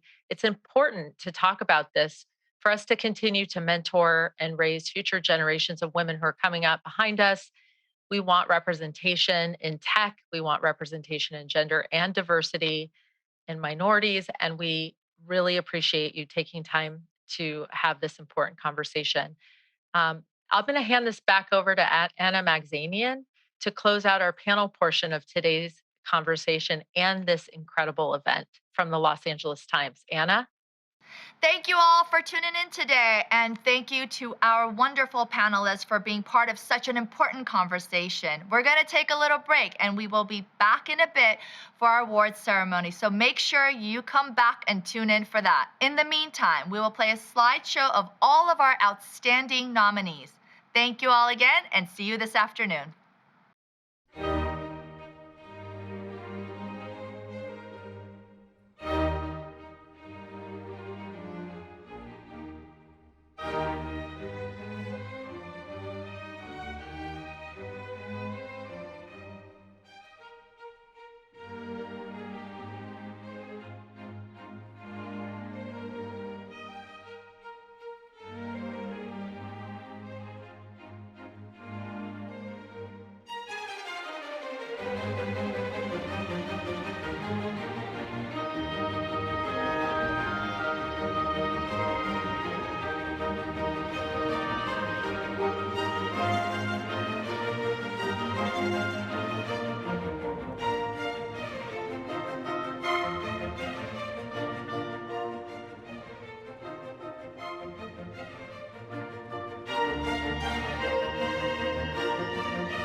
Welcome back, everyone. It is now time for our Inspirational Women's Awards ceremony. If you missed the panels and would like to watch them later, they will be available on our business to business publishing website on latimes.com/brand publishing.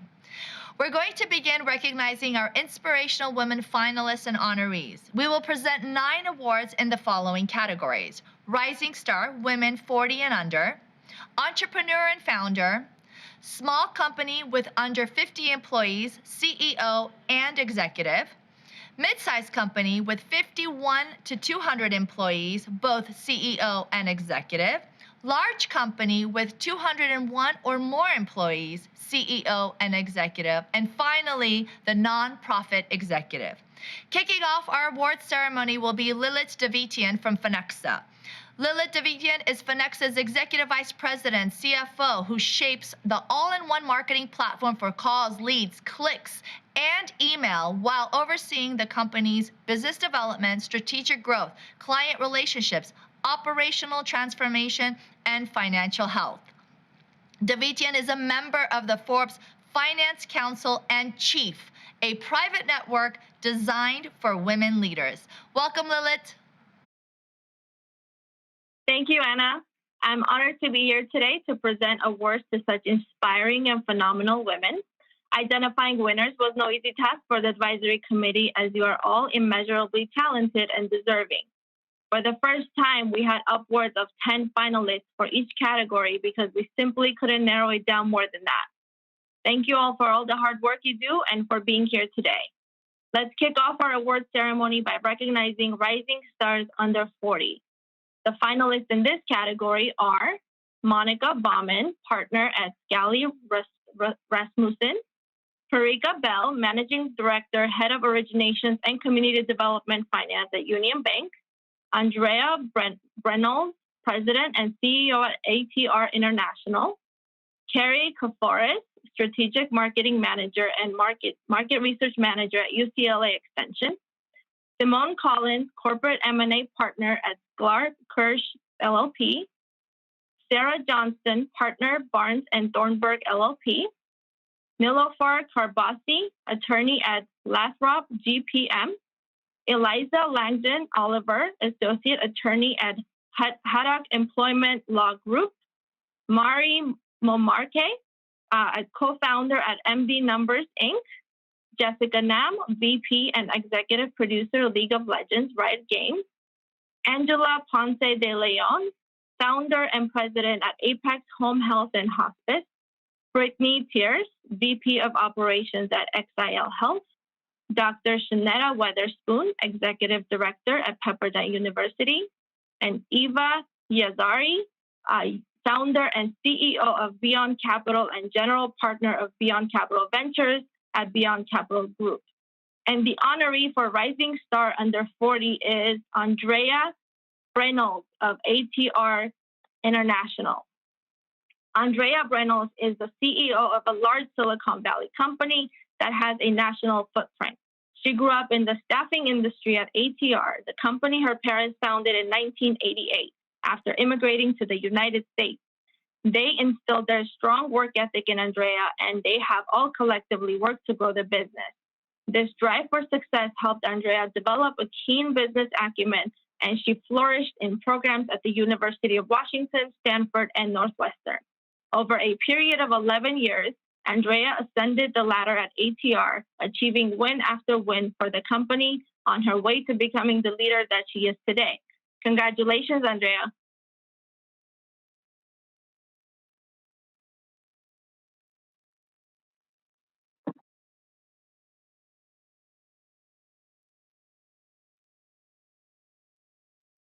It looks like Andrea's here, but we're having slight technical. Hi, can you hear me?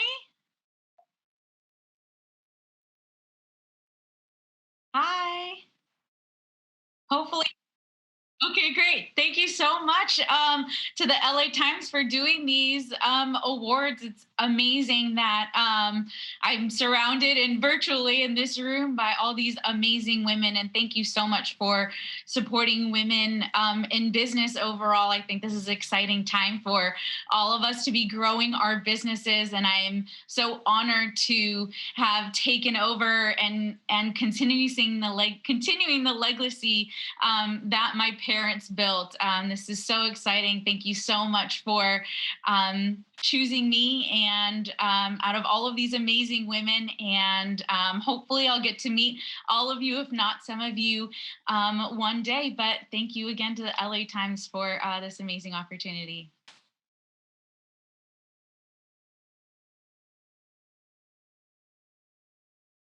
Thank you. Our next award is in the Entrepreneur and Founder category. The finalists are Meredith Bear, founder and CEO of Meredith Bear Homes, Dr. Giovanna Brassfield, VP of Project Diversity and Inclusion at Flatiron Construction, Chastity Hayward, President and Founder at Sylvan Learning Center, Murrieta, Christiana Mertens, founder of Do-Goodery, Pooja Malik, partner at Nippon Capital LP, Francis Moreno, co-founder and managing partner at Baco, Sasha Plastic, founder and chief creative officer at Ilia Beauty, Saria Rigo, creator of the Black Wealth series, Black Wealth Matters, an educational series, Dorothy Wolpert, principal at Bird Morella Boxer Wolpert, Nessim Drooks, Lindsberg and Rowe PC,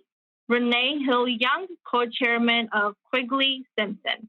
Please welcome this year's honoree in the Entrepreneur and Founder category, Chastity Hayward of Sylvan Learning Center at Murrieta. Chastity Hayward started from the bottom. She began her entrepreneurial journey by constantly building and testing ideas. She has always endeavored to keep abreast of dynamic and educational and business practices and skills, and she is focused on developing her skills and services to be the very best in areas that are needed and sought after at the Sylvan Learning Center of Murrieta and beyond. She keeps an eye to future growth while maintaining and improving the quality of programs for the families that value education. Congratulations, Chastity.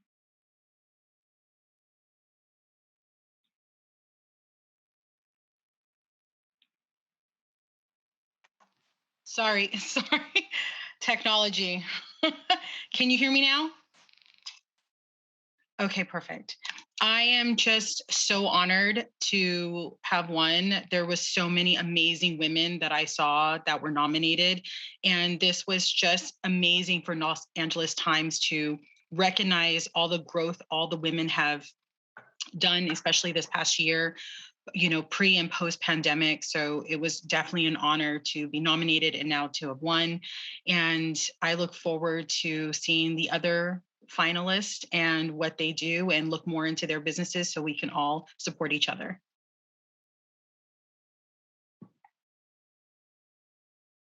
Our next award will be the CEO of small company with under 50 employees.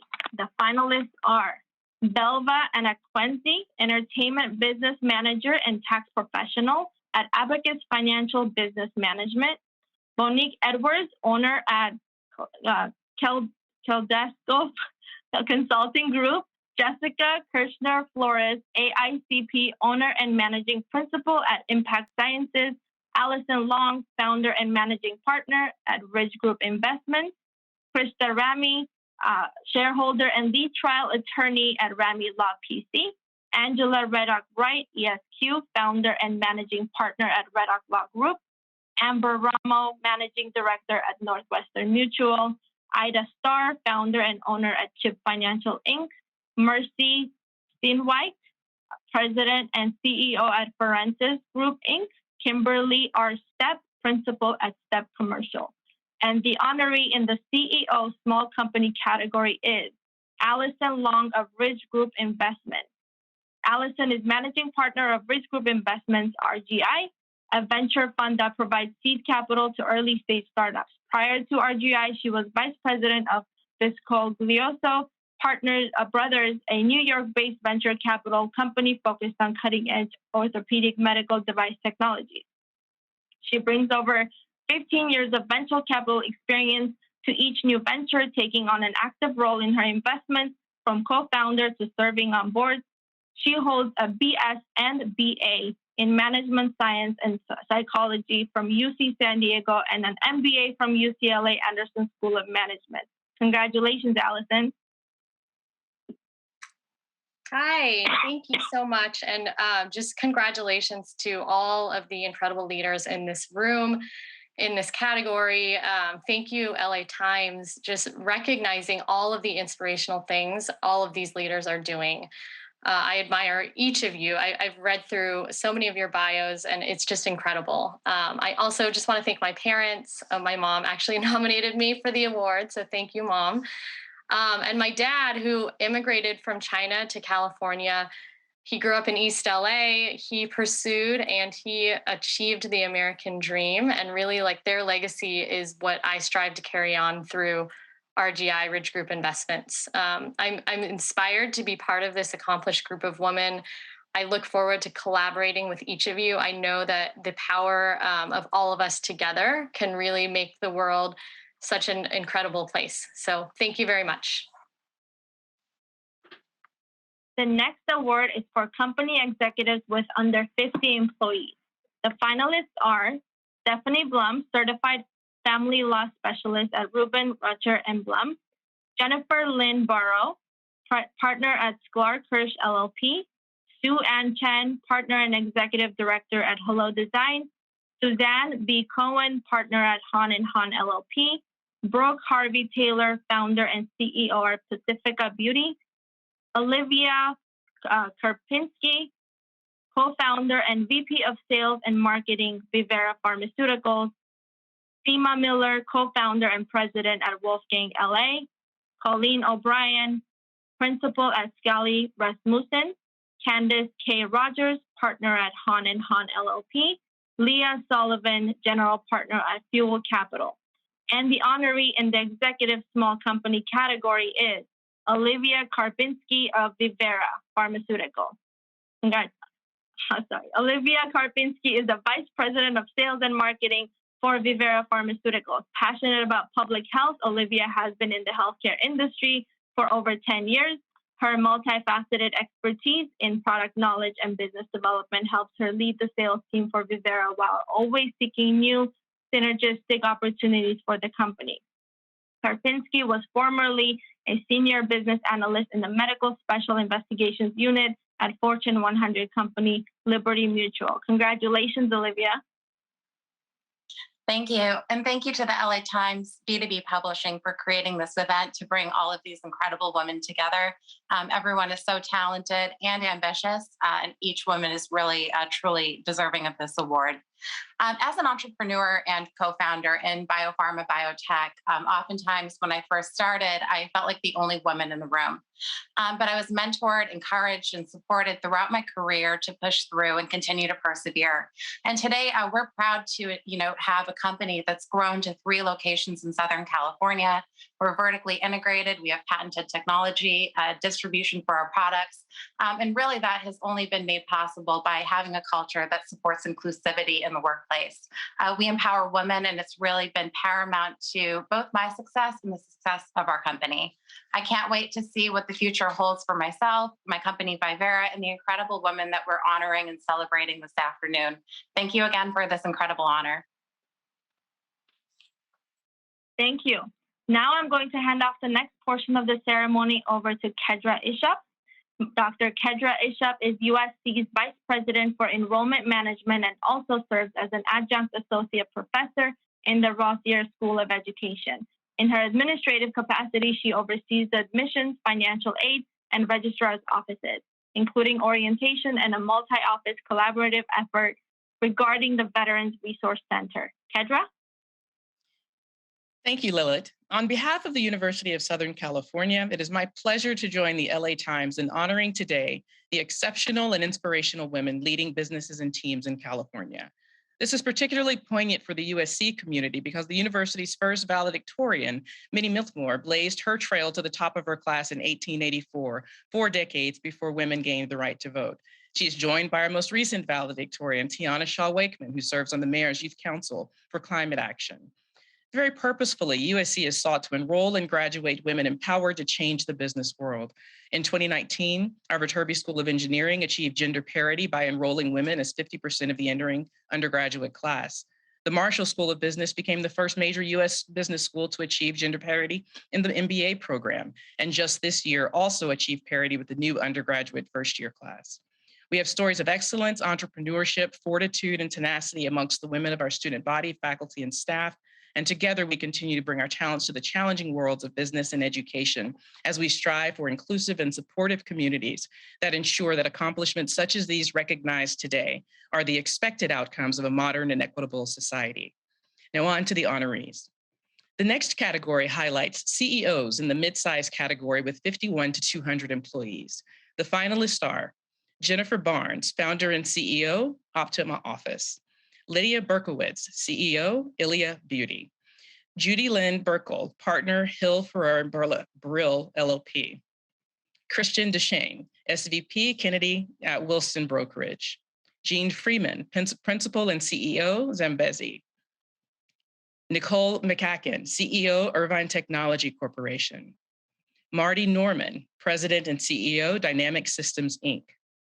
Ingrid Otterow Smart, President and CEO, Casanova McCann. Courtney Polis, broker, owner and CEO, Acme Real Estate. Ryan Stern, co-founder and CEO, Collectively. Jennifer Wilson, COO, Wendell Rosen LLP. And the honoree in the CEO mid-size company category is Linda Berkowitz of Ilia Beauty. Linda couldn't be with us today, but her colleague, Jessica Zeller, will accept on her behalf. Having spent more than 30 years in the beauty industry in senior roles with companies like Bobbi Brown Cosmetics, Perricone MD, Korres, Too Faced Cosmetics, and most recently as the CEO and board member of Ilia Beauty, Linda Berkowitz has a relationship-based, results-driven background founded in partnership.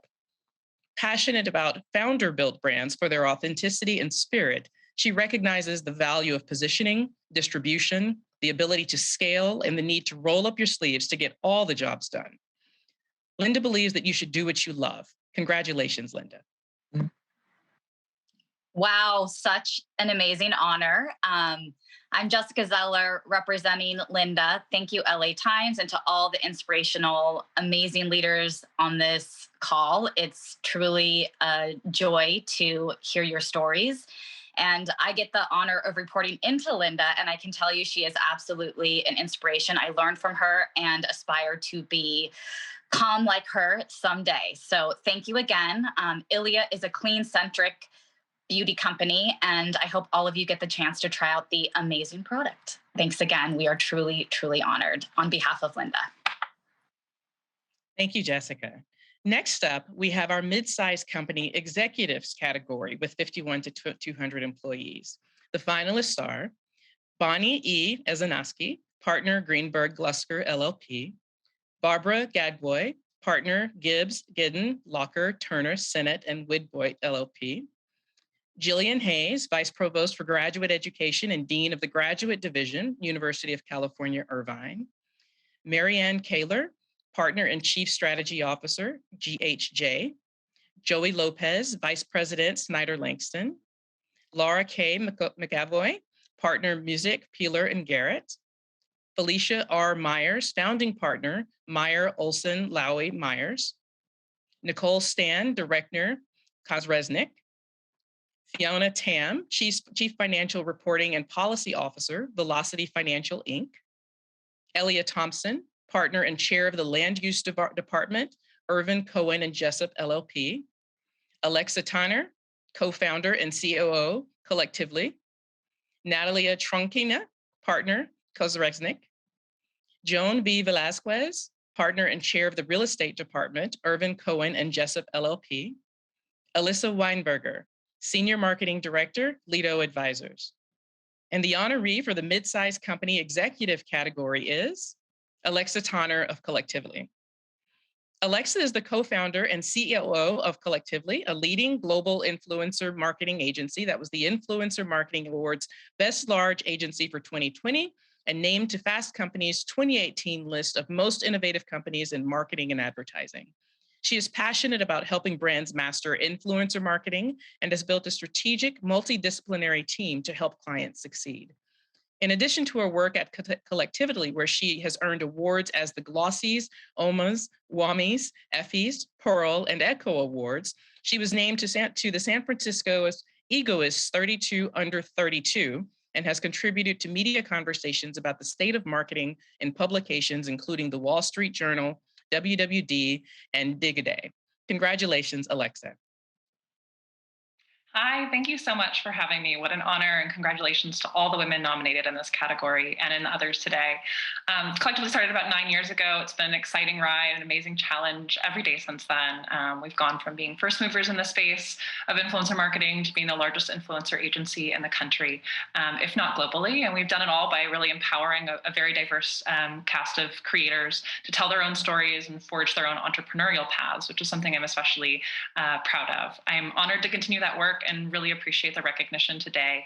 Thank you to the LA Times, the Collectively team, the many inspiring women who've mentored me along the way, my mom, who gave me a view into the business world at an early age, and of course, my co-founder and co-pilot, Ryan Stern. She's been an amazing friend to take this journey on. Thank you all so much. Next up, we have our nonprofit executives category. The finalists are Kelly Bruno, CEO, National Health Foundation; Lynn McEwen-Cohn, President, First and Fire Foundation; Tamika Farr, CEO, Pathways LA; Rebecca Leinard, CEO, Tierra del Sol; Shasta Malik, Founding Executive Director of the Susan Samueli Integrative Health Institute and the Founding Associate Vice Chancellor of the Susan and Henry Samueli College of Health Sciences, UC Irvine; Rena Nashashibi, Founder and President, Global Hope 365; Christian Walker Bowman, Co-President, Farmer and Merchants Bank Foundation; Nicole T. Whiteman, COO at Los Angeles Dodgers Foundation; Sarah Wilson, Executive Director, Harvest Homes Los Angeles; Donala Wilson, President and Chief Philanthropy Officer, GHJ Foundation; Alice Morris Winston, Founder and CEO, the Jeffrey Foundation Special Child USA. And the honoree of the nonprofit executive category, Rima Nashashibi of Farmers and Merchants Bank Foundation. Rina Nashashibi is founder and president of Global Hope 365, a local nonprofit dedicated to ending harmful practices affecting women and girls, such as child marriage, human trafficking, and other forms of gender-based violence. She is an internationally recognized speaker and community leader with more than 20 years experience in public speaking, where she promotes openness, equal opportunity, tolerance, fairness, and justice for persons of all genders, ethnicities, religious backgrounds, and political persuasions. Ms. Nashashibi has been a guest speaker locally, nationally, internationally, and has been hosted by the U.S. Department of State in places such as Jerusalem, Qatar, Bahrain, and Kuwait, where she has advocated for the rights of women and girls. Congratulations, Rima.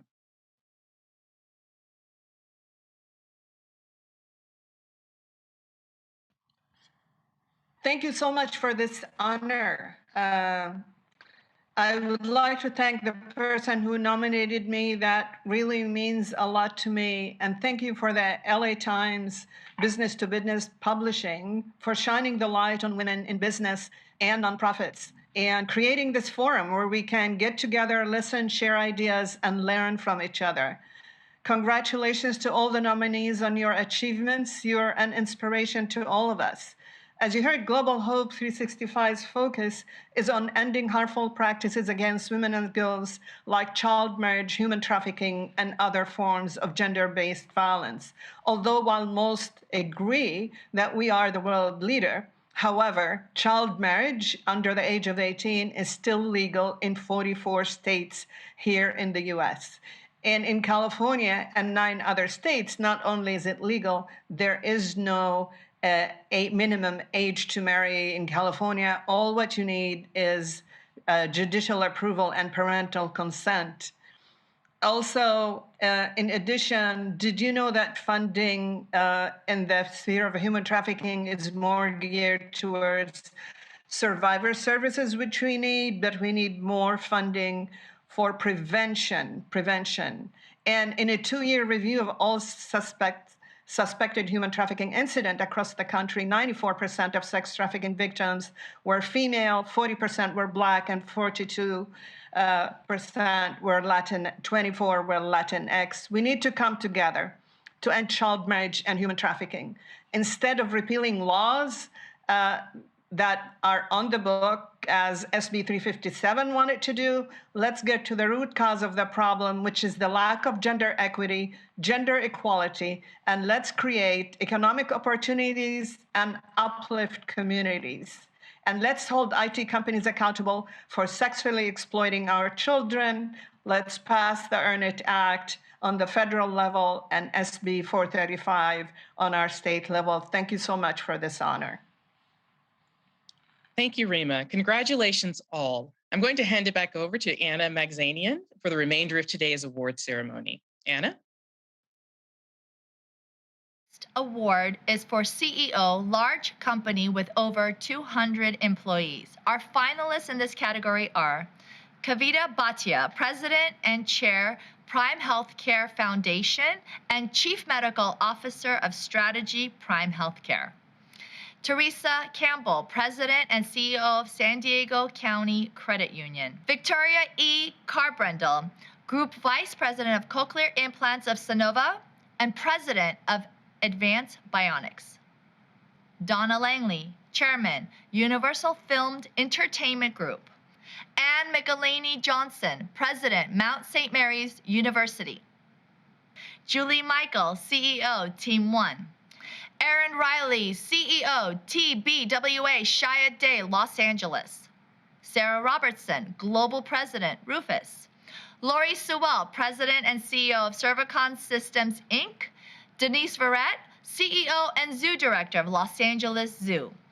And the honoree in the CEO Large Company category is Donna Langley from Universal Filmed Entertainment Group, a member of the NBC Universal Executive Leadership Team. Donna is the first British woman to run a major Hollywood studio.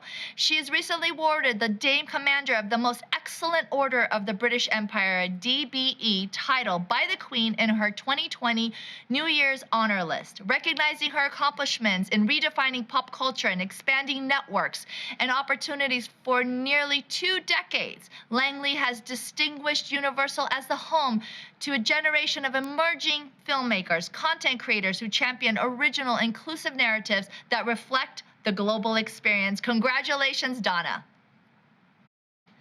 And the next award for the company executive over 200 employees. The finalists are Alma Banuelos, SVP of National Head of Trust and Estate Services, City National Bank. Natalie Doe, SVP, Commercial Banking, Torrey Pine Banks, a division of Western Alliance Bank. Linda Duncombe, EVP and Chief Marketing, Product and Digital Officer of City National Bank. Luz Esparza, Managing Director of Accenture. Kirsten Francis, EVP, Head of Capital Markets, Wedbush Securities. Samantha N. Hoffman, Firm Managing Principal, Jackson Lewis, PC. Kate Hogan, COO, North America, Accenture. Ki-Young Kim, EVP and Regional Manager of IDB Bank of New York. Jennifer McCabe, Partner at Armanino. Stacy D. Phillips, Partner, Matrimonial and Family Law Practice Group, Blank Rome, LLP. Heidi R. Roth, EVP and Chief Administrative Officer, Kilroy Realty Corporation. Karen Sessions, Pacific Southwest Region, Executive of Global Commercial Banking, Bank of America. And Jen Wei, VP of Global Communications, Belkin International. Michelle Rohn, Office Managing Partner, KPMG. Andrea Zeckler, COO and CFO of Epson America Incorporated. What an amazing group of honorees. And the honoree in the large company executive category is Linda Duncombe from City National Bank. One of the most influential women in banking, Linda has amplified how City National has assisted clients and communities and accelerated the bank's digital transformation. Under her leadership, the bank saw an 800% increase in the use of digital channels during COVID-19, launching a reimagined mobile app which has been accessed hundreds of thousands of times. Duncombe has helped automate the PPP process, funding nearly $1.6 billion in second round of loans. She is an executive sponsor of the Women's Network and the LGBTQ Alliance and a mentor in the bank's mentorship program to Black VPs. Linda serves on multiple boards, including the Habitat for Humanity of Greater LA and the Grammy Museum. Congratulations, Linda. Thank you, Anna, and thank you, the LA Times. This is a huge honor to those that sponsor this event, those that had the tough choice of having to make those selections when you had so many amazing women to pick from. I'm truly honored to receive this award, but it would be remiss of me not to acknowledge my team because we do this together. To my team, to all the colleagues at City National Bank, thank you for what you do. Our laser focus on clients and communities is core to my values and what I think sets us apart in the community and with our clients. So thank you so much, LA Times. Thank you, everybody that was a part of today. I'm just truly honored on behalf of myself and everybody at City National Bank to receive this award. Thanks again. Congratulations again to all of our honorees and finalists. It has been a pleasure to celebrate your crucial role advocating for women in the workplace and the important place you hold in the California business community at large. I'd like to thank our sponsors for making this event possible: Finexa, Armanino, Blank Rome, Evolus, IDB Bank, Montage Insurance Solutions, USC, and Webbush. And a special thanks to our awards presenters today. Please remember to check out the Inspirational Women Forum and Awards magazine featuring our honorees and finalists. You'll be able to find that issue starting December 5th on LA Times B2B Publishing webpage, and look there for the video of today's event as well. Thank you again for joining us and have a great rest of your day.